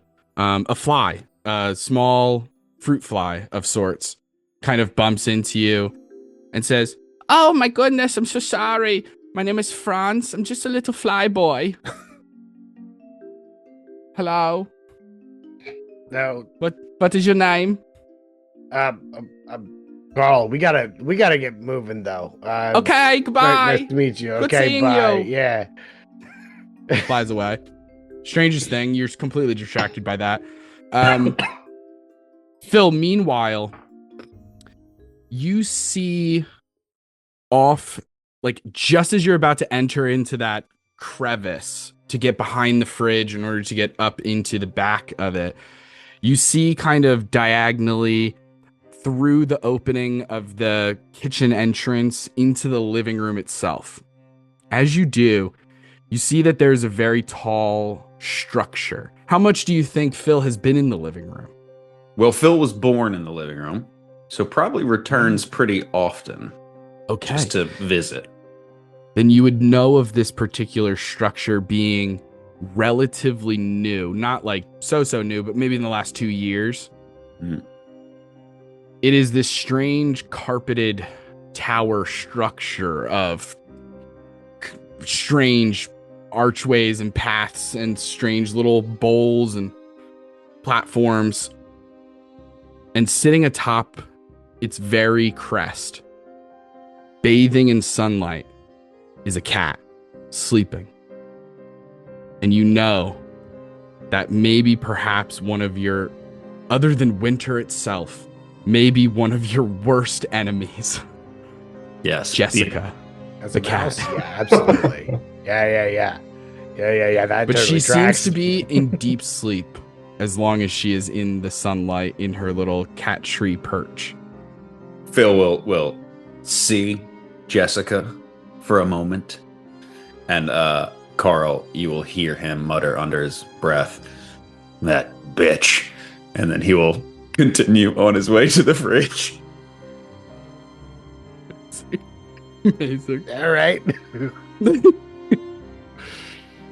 Thought he was an okay fly kid. I don't know why he's a bitch. Yeah, Okay. yeah. I mean, Anyway. it didn't seem like it was really bothering anybody. He was a little friendly. It was Franz maybe, the fly but- boy. Yeah, I mean, but all right. Incredible. He wasn't hurting anybody. He just kind of flying around. Come on, Carl, we gotta go. All right, let's go. Before too long, you guys make it through the crevice, get into the refrigerator, and we'll say, fast forwarding a little bit, you guys make it up to the second floor. If you have dark vision, even better, or some way to create light. But otherwise, we are in pitch darkness as Xander and BB discuss condiments. I think you come into the scene like seeing BB profusely saying, "We need the large and reduced condiments, son. Now that fireball, we can take like 2 of them. That grease shit, we don't need none of that. None of that. We good on that. But this right here, you know how much damage we could do if we're bigger? Come on, son." Here's the thing, brother. You already do so much damage. What more do you want to do? I can protect the family better if I'm bigger, if I'm stronger. I can do good for my fallen brethren if I'm bigger and I'm stronger. Who So is I say we small? take 4 of these and 2 Hey, of guys. those. And then I look around and I see like the viscera of the Oh, person right. like he exploded point. out of, oh, Jesus Christ. I don't Oh, mind yeah. that, son. Yeah, disregard him. Yeah, he ran into us and he kind of hit Alright. me. It's a whole thing. But come over here. Come over Yeah, here. We're just talking What, about it. what do we got going on? I gotta is that hot sauce? Hold on, let's put a drop of that in this cup real quick. And so, yeah, he would say, look, You get that one. you get a cup full of Tapatio hot sauce for the Hell yeah. sake of giving it to Gentleman Luis. No problem. That won't count for your 6. Sweet. And he's What like, are we discussing? look, Yeah, what do we we got 3 condiments here, brothers. We got some hot sauce that gives you fire breath if ingested responsibly. ingest responsibly, brothers. Then we have that thick white liquid thing there. You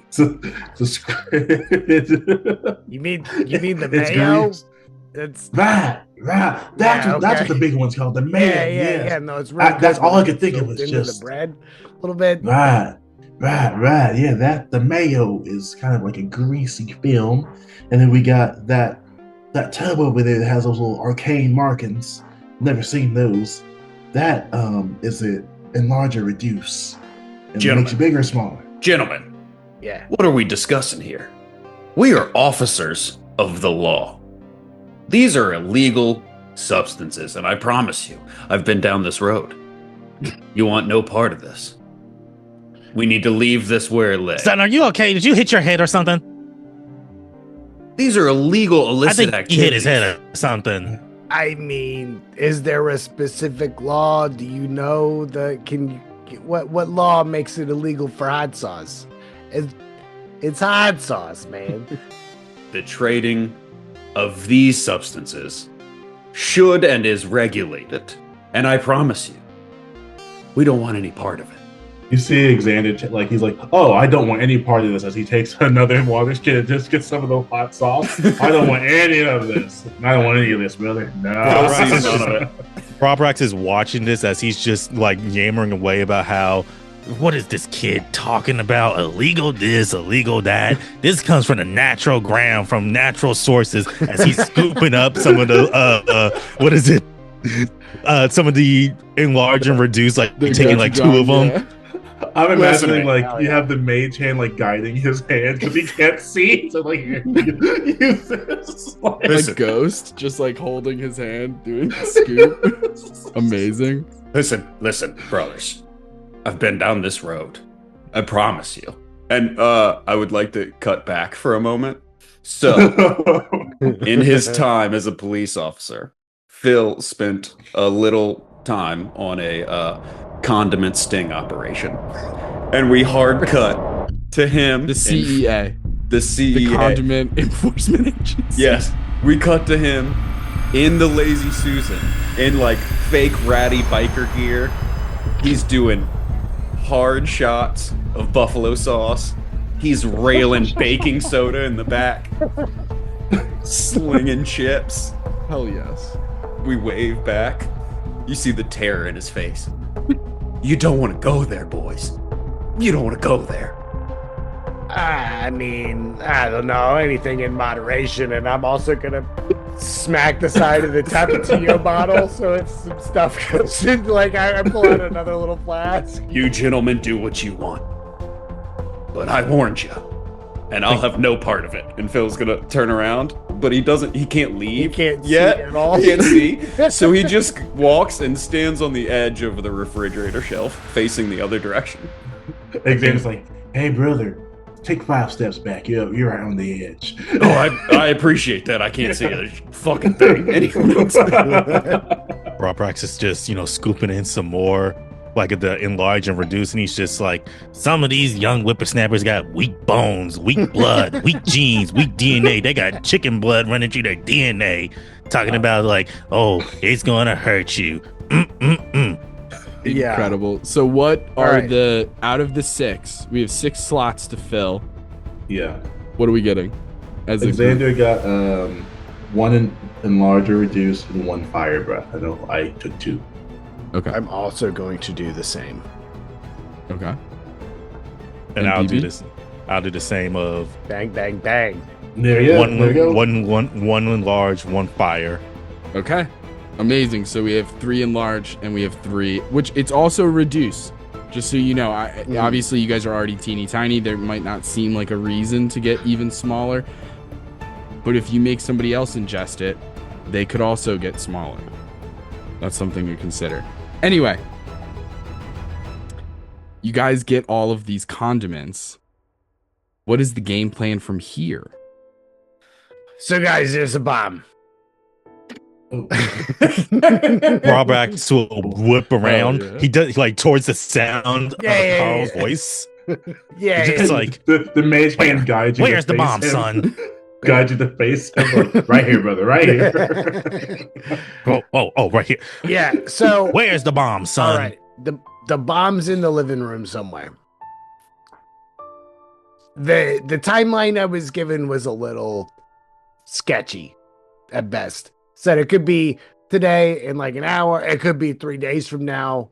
I don't know when it's gonna go off, but I do know that Billy the Bug has made a stink bomb that is somewhere in the living room. I think he plans on using it to try to clear the place out and then make his move to try to get him and his people in. Big moves, gentlemen. These are big moves. Biological weapons in the household. Yeah. Cut to the 24, like that the timer.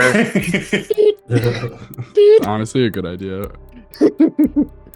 I feel like as Brobrax is hearing this, he's pulling out his sunflower seed stone, and he's cracking it open to see if he can get a reception in here. Ooh, I think the Fridges inside the refrigerator yeah, is a dead fridge is zone, Faraday unless cage. maybe if you have the door open. But in here, a box of metal in this way, I don't think you're gonna get service. All right, let's I gotta run It this. statics as you pull out that sunflower seed. It begins to static as every time you try and make a call. Doesn't use the use, but it like just isn't working. This information came at a little bit of a cost. I had to come get some condiments so that we could get the info. I gotta run back to the Lazy Susan. You guys want to go over there and have a chat? No, I'll go with you, brother. I'll go with Lazy Susan. with you. I think when he hears his mouse companion say no, Brobrax is just gonna stroll up to him. He's gonna grab him by his scruff and be like, "Come on, son, stop being a stick in the mud. Come on." All right. I like the idea of a bionicle just like The little guy. A house mouse. And again, he's in his tiny little Montoro form. Even So it's just better. little claws as he just Yeah. says clink. Incredible. Perfect. And so the four of you leave the refrigerator, climbing down awkwardly as BB clings onto Phil, down the refrigerator, out the back into the kitchen, and begin making your way towards the corner, towards Lazy Susan's saloon. Once again, passing by the Maxes, who are just like, "Hey guys, what's going on? We have things for sale if you're interested." Not now, Maxes. Hey, we're trying to make a living, man. Nice to meet you. Jeez. Nice to meet you, brother. Hey, friend, how's it going? We'll swing by you next time, boys. We got you next time, all right? Shit before. I've heard that shit before. Pulls out a cigarette. He's like, "Motherfucker, Jesus Christ!" Walks away. And you guys make it to the Lazy Susan. Following the same path, you enter into the actual physical Lazy Susan, finding this crack in the cabinetry, and make your way into the saloon itself as you hear not a jukebox, because I'd never come up with that idea, but instead duelist pianos playing feverishly in the on the stage. As you all walk in, you see Lazy Susan behind the bar, a Lilin with pigtails and a cowboy hat and a plaid shirt kind of tied up, and as she's once again, because this is all bartenders do, cleaning glass, turns around, sees you could be guys. cutting lemons. I've been a bartender. Turns around, sees you guys. You notice for a quick second her smile changes as she makes eye contact with Phil and says, "Well, look who it is. If it ain't that narc. How you doing, Phil?" Susan. I think the funny part is that Brobrax still has this man. Oh, 100%. It's been a while. It certainly has. Well, as long as you're not here to cause any more trouble, you're welcome. No, ma'am. All right. I remember last time. I bet you I'm surprised you do, actually. Mostly just the end of it. Right. Once y'all got into the Ajax, I thought they're goners for sure. God damn. I appreciate what you did for me. Yeah, well, it's not the last time I pumped a stomach. It won't be the...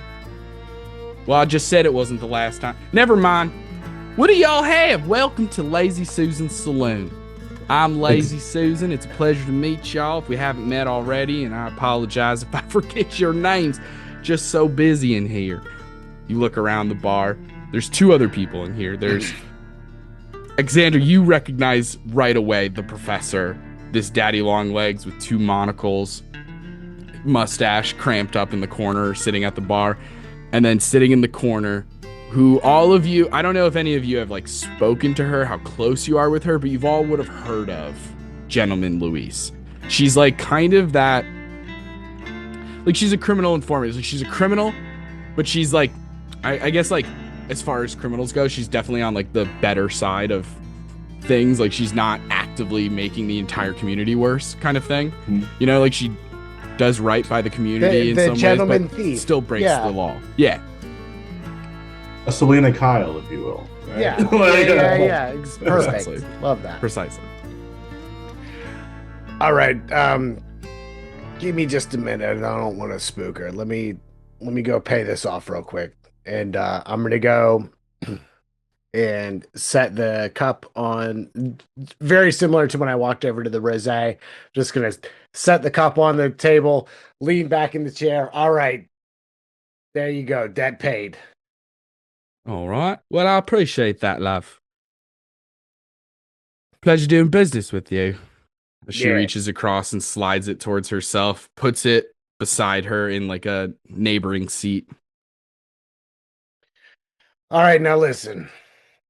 Now that we're all settled up here, I'm hoping maybe we get a little bit of good, I just want to have a conversation. All right. Well, I'm listening. Is there any more information you can give me on the timeline of this thing? Pulls out the jar. Undoes the lid. You see her do one of these.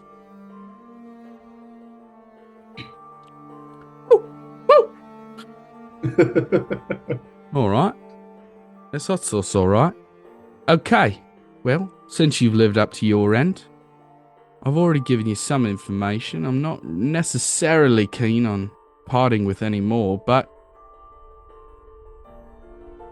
I like you, kid. Listen, if Billy takes over, it's just going to be more trouble. You know how it gets. There's going to be upheavals. The police are going to be even cracking down even more. There's going to be all kind of other stuff going on with the just looting, and just it's bad for the whole house if he comes in. Well, you make a good point. That is true. Billy the Bug ain't going to be good for anybody, certainly not me. I do like to put myself first. Alright, well, here's the deal, friend. Story is that bomb goes off pretty soon. You're looking at about... She goes into her, vest pocket, pulls out a timepiece. She clicks it, flips open. She looks at it, she says, I think you guys got about 6 hours, friend. Before that bomb goes PU. It's fair. All right. Right. 6 hours. And we gotta find it. It's somewhere in the living room. That's right. Like I said, it's probably locked up or something. It's definitely not going to be out in the open. If you're looking for stink bugs, you're probably in the wrong place. Right. All right, well, listen. I hope this begins a new chapter of mutually beneficial agreements between the two of us. You've been a gentle person of your word. I just want to, I appreciate it, love. You don't have to kiss the ring this much. I appreciate it.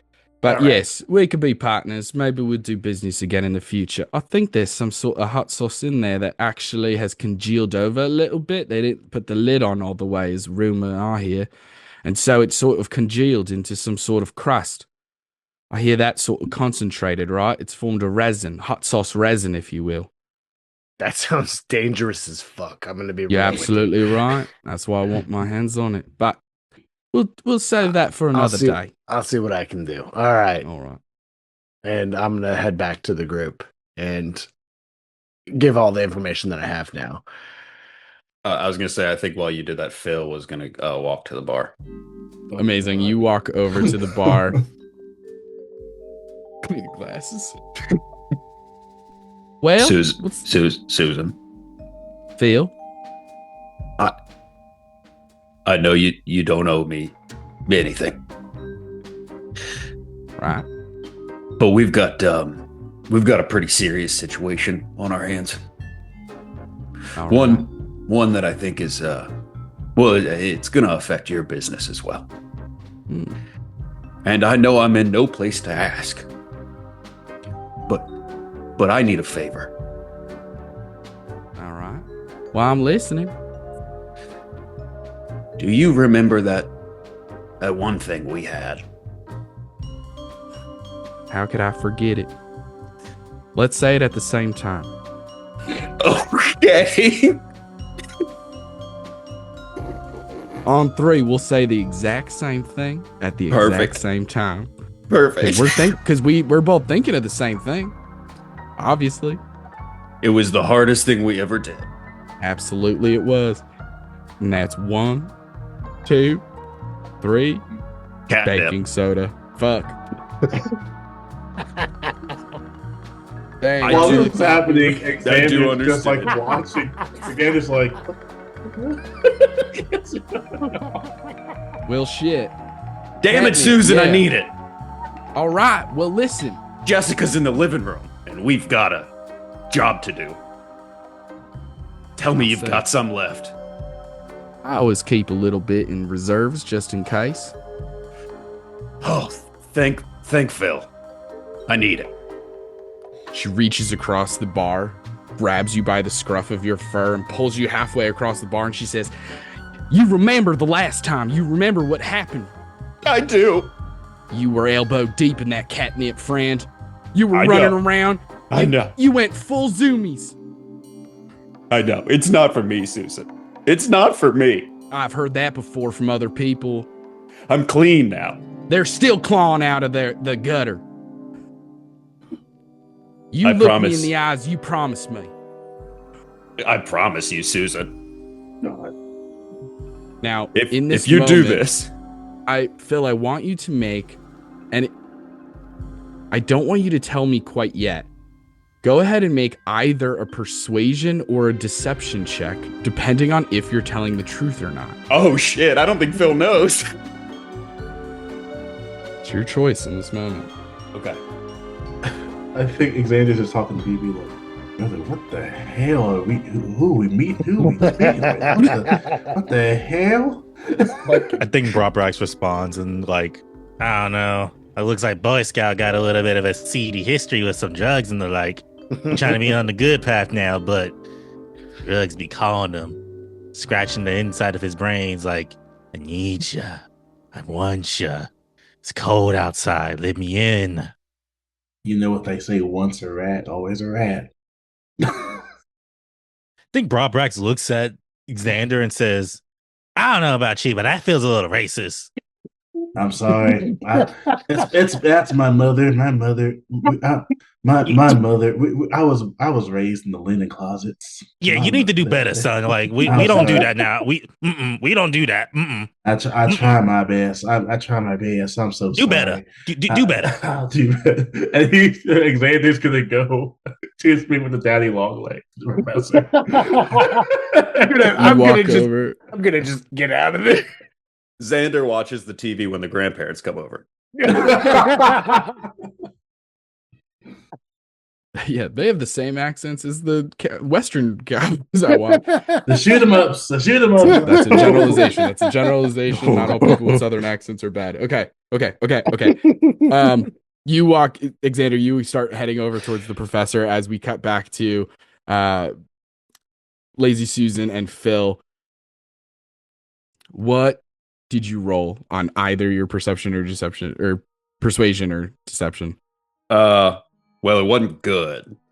So he's going to use his last portent of the day to turn it into a total of 23. Incredible. It works. So for the time being, only you, Sloan, know whether or not you rolled deception or persuasion as she releases you and says, all right, stay here. Watch the bar for me, actually. Okay. And she heads off to a back room to go gather a baggie's worth of catnip, I guess. Just comes back with like one of those, for the size that you guys are, it's like a gallon size Ziploc bag. Because the cat is, you can't get, it won't work if it's only a little bit for you guys, right? So a full gallon size Ziploc bag full of catnip. Just so we're clear, it's enough to kill Phil, right? I'm assuming. Probably. Hell maybe. yeah. Depends on constitution checks and stuff if we get there. Constitution saves. But she comes back. She can't do this inconspicuously. She just puts this huge thing across the table. I thought the same thing too, not gonna lie. Yeah, it pretty much is. This reused bag. Who knows what its original purpose was? We'll never know. But it slides across the table to you, Phil. Now you be careful there, Phil. I will. And he like shoves it into his bag and then turns and immediately heads for the door. Incredible. Hey, wait, where you go? Hold on. Boy Scout got Meanwhile- a God in his eyes right now. As she came up with the bag of Xander's mouth.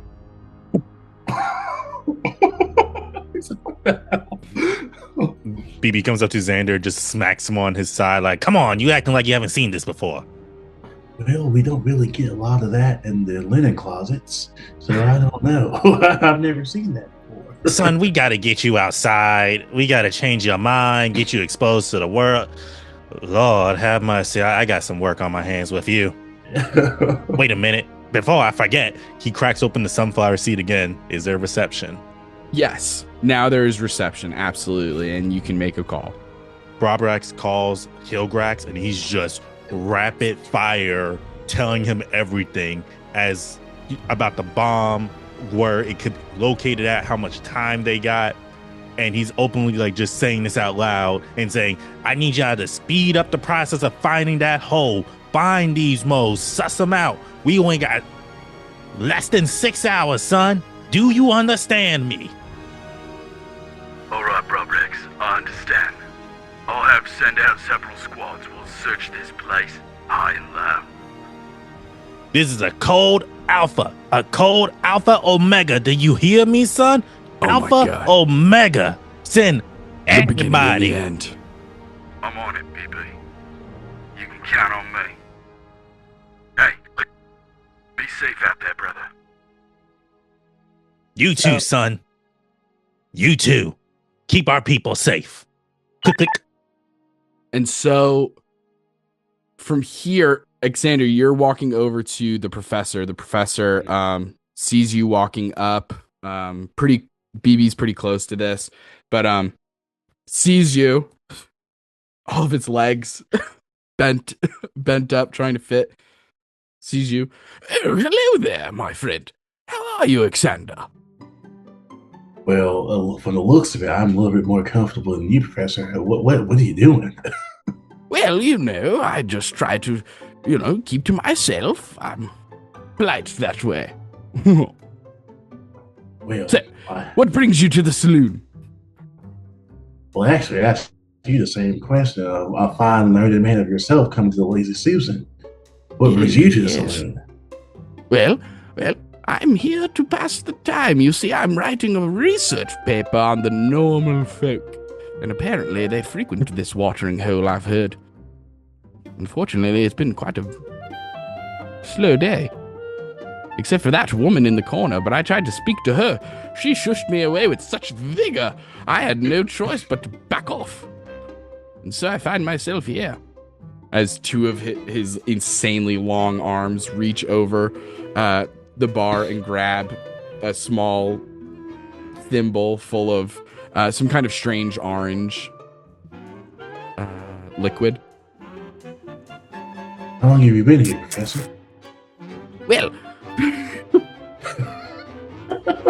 Big Daddy long leg spiders have notoriously small mouths. Yes, well, how long have I been here? Well, it's hard to say. There's no windows to speak of, and I forgot my timepiece at home. But I figure I've been here for several hours at least. Well, I'll have some questions about some things that maybe you may have learned about, given your 6 hours here. Of course, anything I could do would be of service. Have you heard of Billy the Bug, Professor?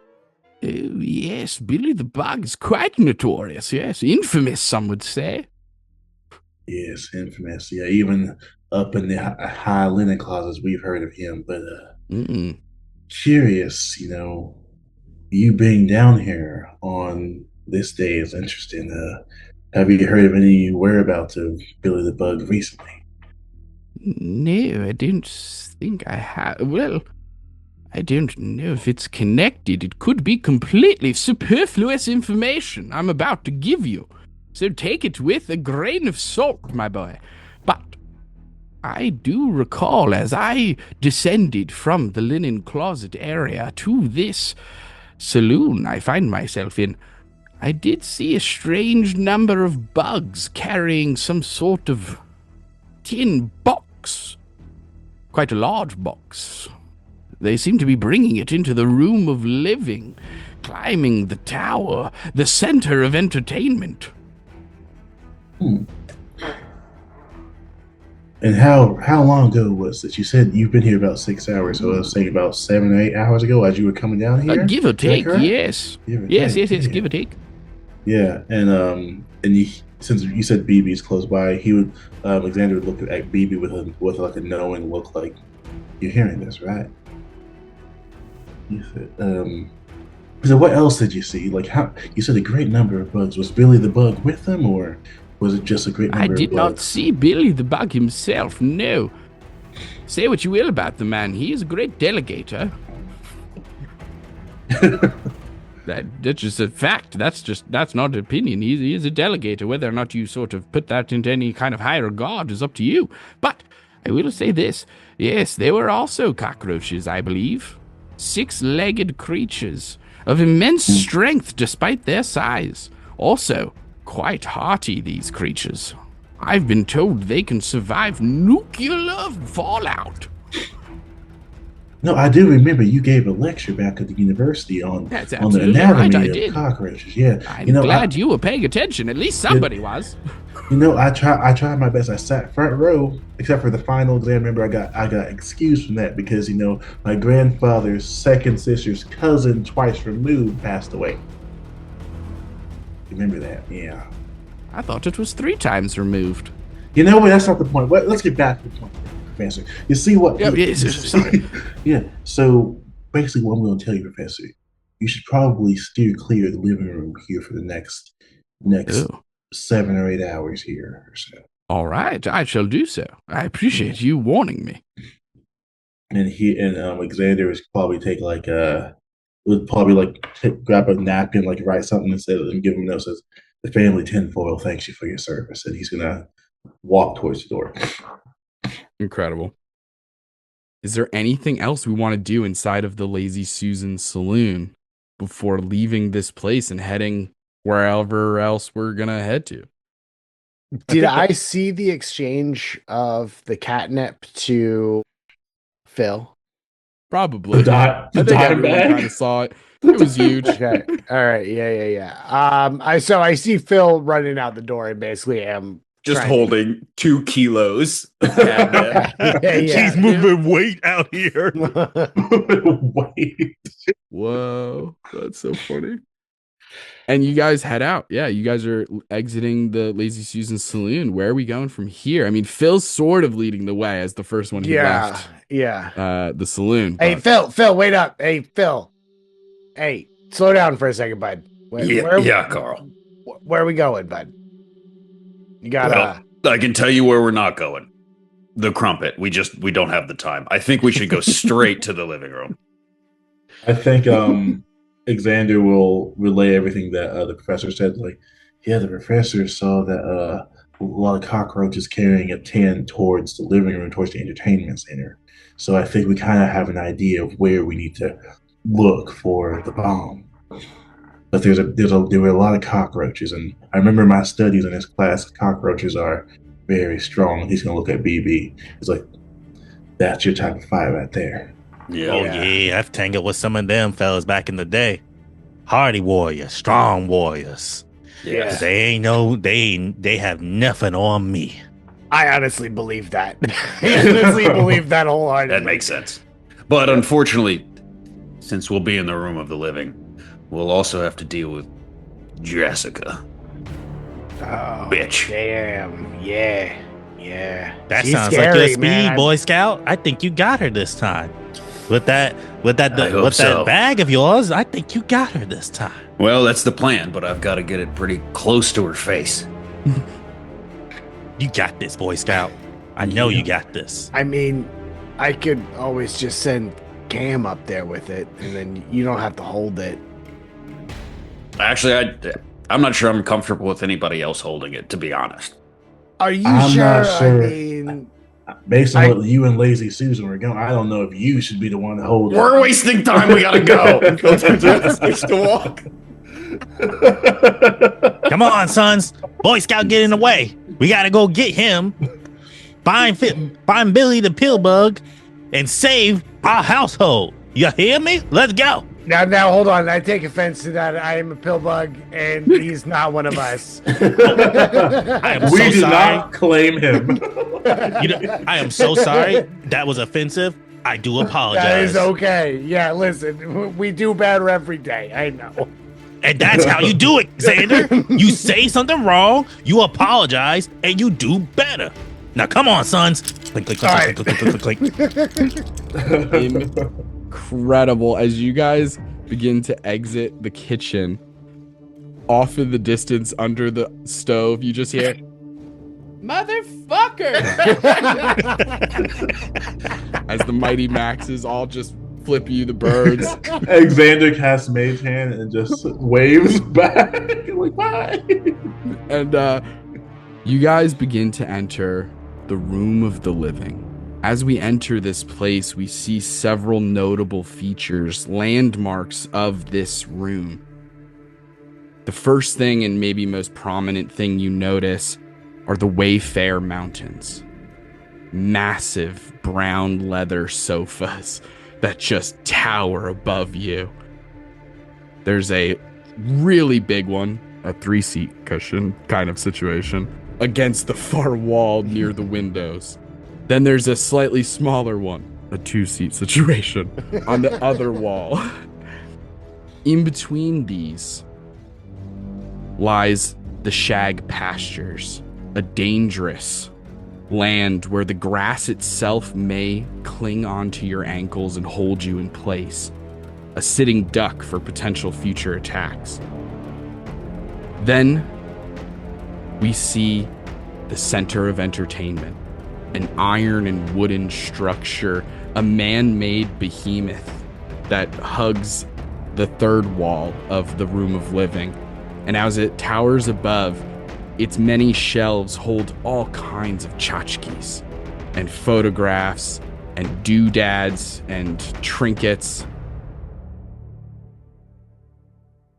Let me have everyone make a perception check. 18.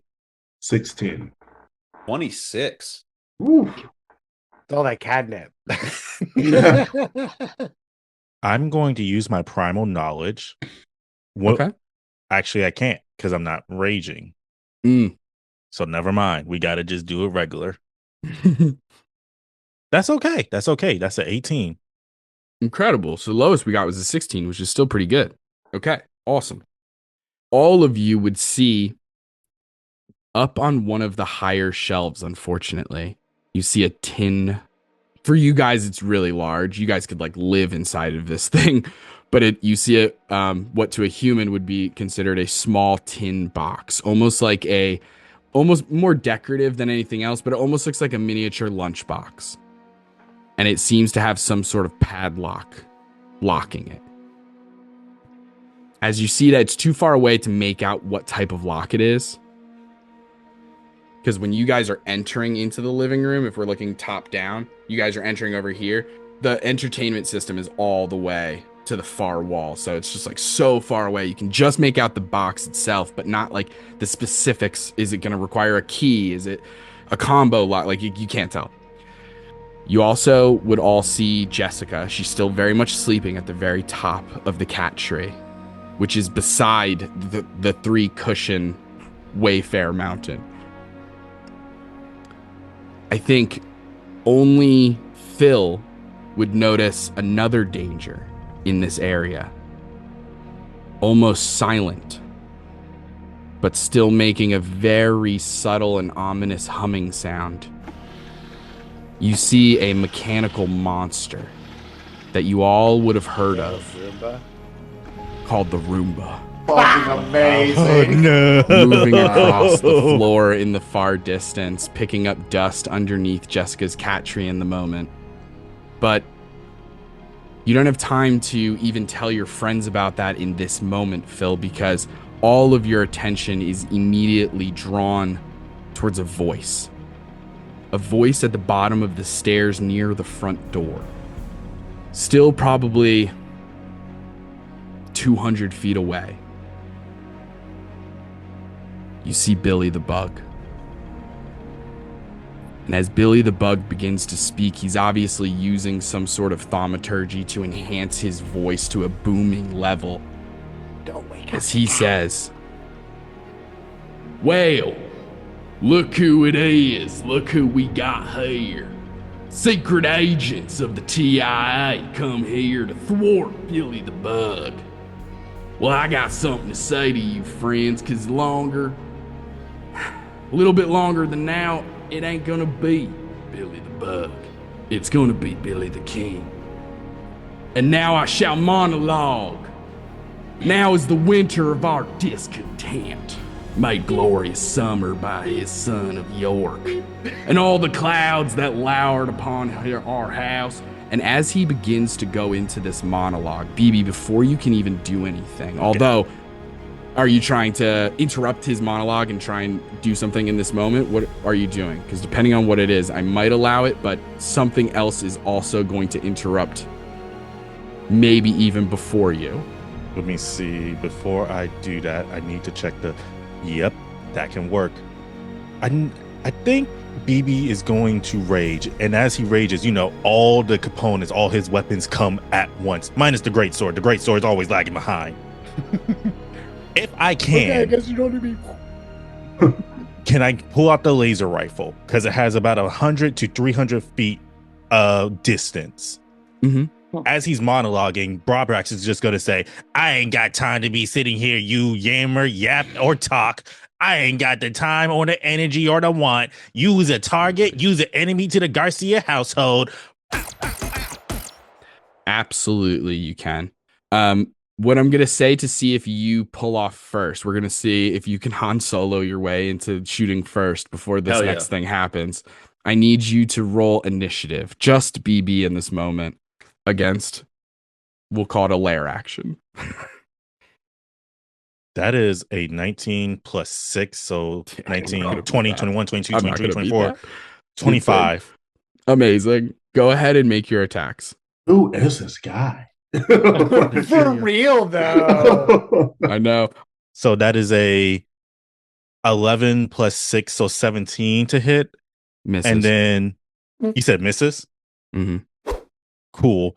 And then the next is a 12 plus 6, so 18 to hit. Just hits. Okay. So the first shot goes wide because, Brobrax is just talking and he's not focused yet. Pew! Woo! goes wide. The second shot, because now Brobrex is, breathing, looks down the scope. A bright light. And it makes that noise like that is canonical. I don't know what that does for the cat, but that sound goes flying across. That and the thaumaturgy probably combined. Not a great combo for the cat. Not great. Probably not great. I'm gonna spawn Cam and be like, listen, give him the catnip. Ooh. Oh no. Oh no. Did you crit? That is 2 8s and a 5. So 8, 16, 17, 18, 19, 20, 21, 22, 23, 24 points of radiant damage as this thing just goes flying across. I have weapon mastery too on laser rifles. He's hit with the slow effect. So his speed is reduced by 10. Incredible, BB. As you fire this laser Why are we rifle even here? Why are we even here? It's just like at this Billy one guy. the Bug. Here's what you guys see as Billy the Bug is interrupted in this monologue. One of his 6 arms gets blown off. As that happens, you see him not move. The arm gets blown off. He barely moves. He looks at you, BB. He says, "How dare you interrupt me?" An arm grows back in its place. As this happens, and Billy the Bug pulls out 6 guns with all 6 guns, Naturally. all 6 hands. Naturally. Yeah. In this moment, guys, the front door to the house bursts open. 2 human-sized burglars with ski masks drawn walk into the house. One of them steps onto Billy the Bug, killing him instantly, and all you hear is, "Oh shit, what did I oh fuck, that's disgusting." And that's the end of this episode. Oh my god! No, Justin. You can't, don't you do that. That's the end of this episode, baby. Fucking amazing. Oh my Are we gonna Home Alone these motherfuckers? We're Is gonna that Home this Alone, game? motherfuckers, I guess. Hey, listen, that bomb is now a weapon on our side. Bomb is a baby. weapon. That I bomb have is a so much catnip. Hell yeah. And let's sign the fuck off. See you next time, gang. Or do you go for the unsafe option? That is definitely faster, for sure. The faster option. He's going direct route. Hell yes. Consequences be damned. May the great land pig be on your side and grant the time in your favor, and I'll cast guidance. Oh, I'm going all out right out the gate. We're gonna dive right in. Like he throws his hand out and lightning just charges at it. Fuck your D&D rules. Who is that divine creature? He's like, Phil, no. Equip. Whoa. Okay. I want to disengage it from the bomb. Is it alive? And as you begin to rest, your dreams are filled with visions.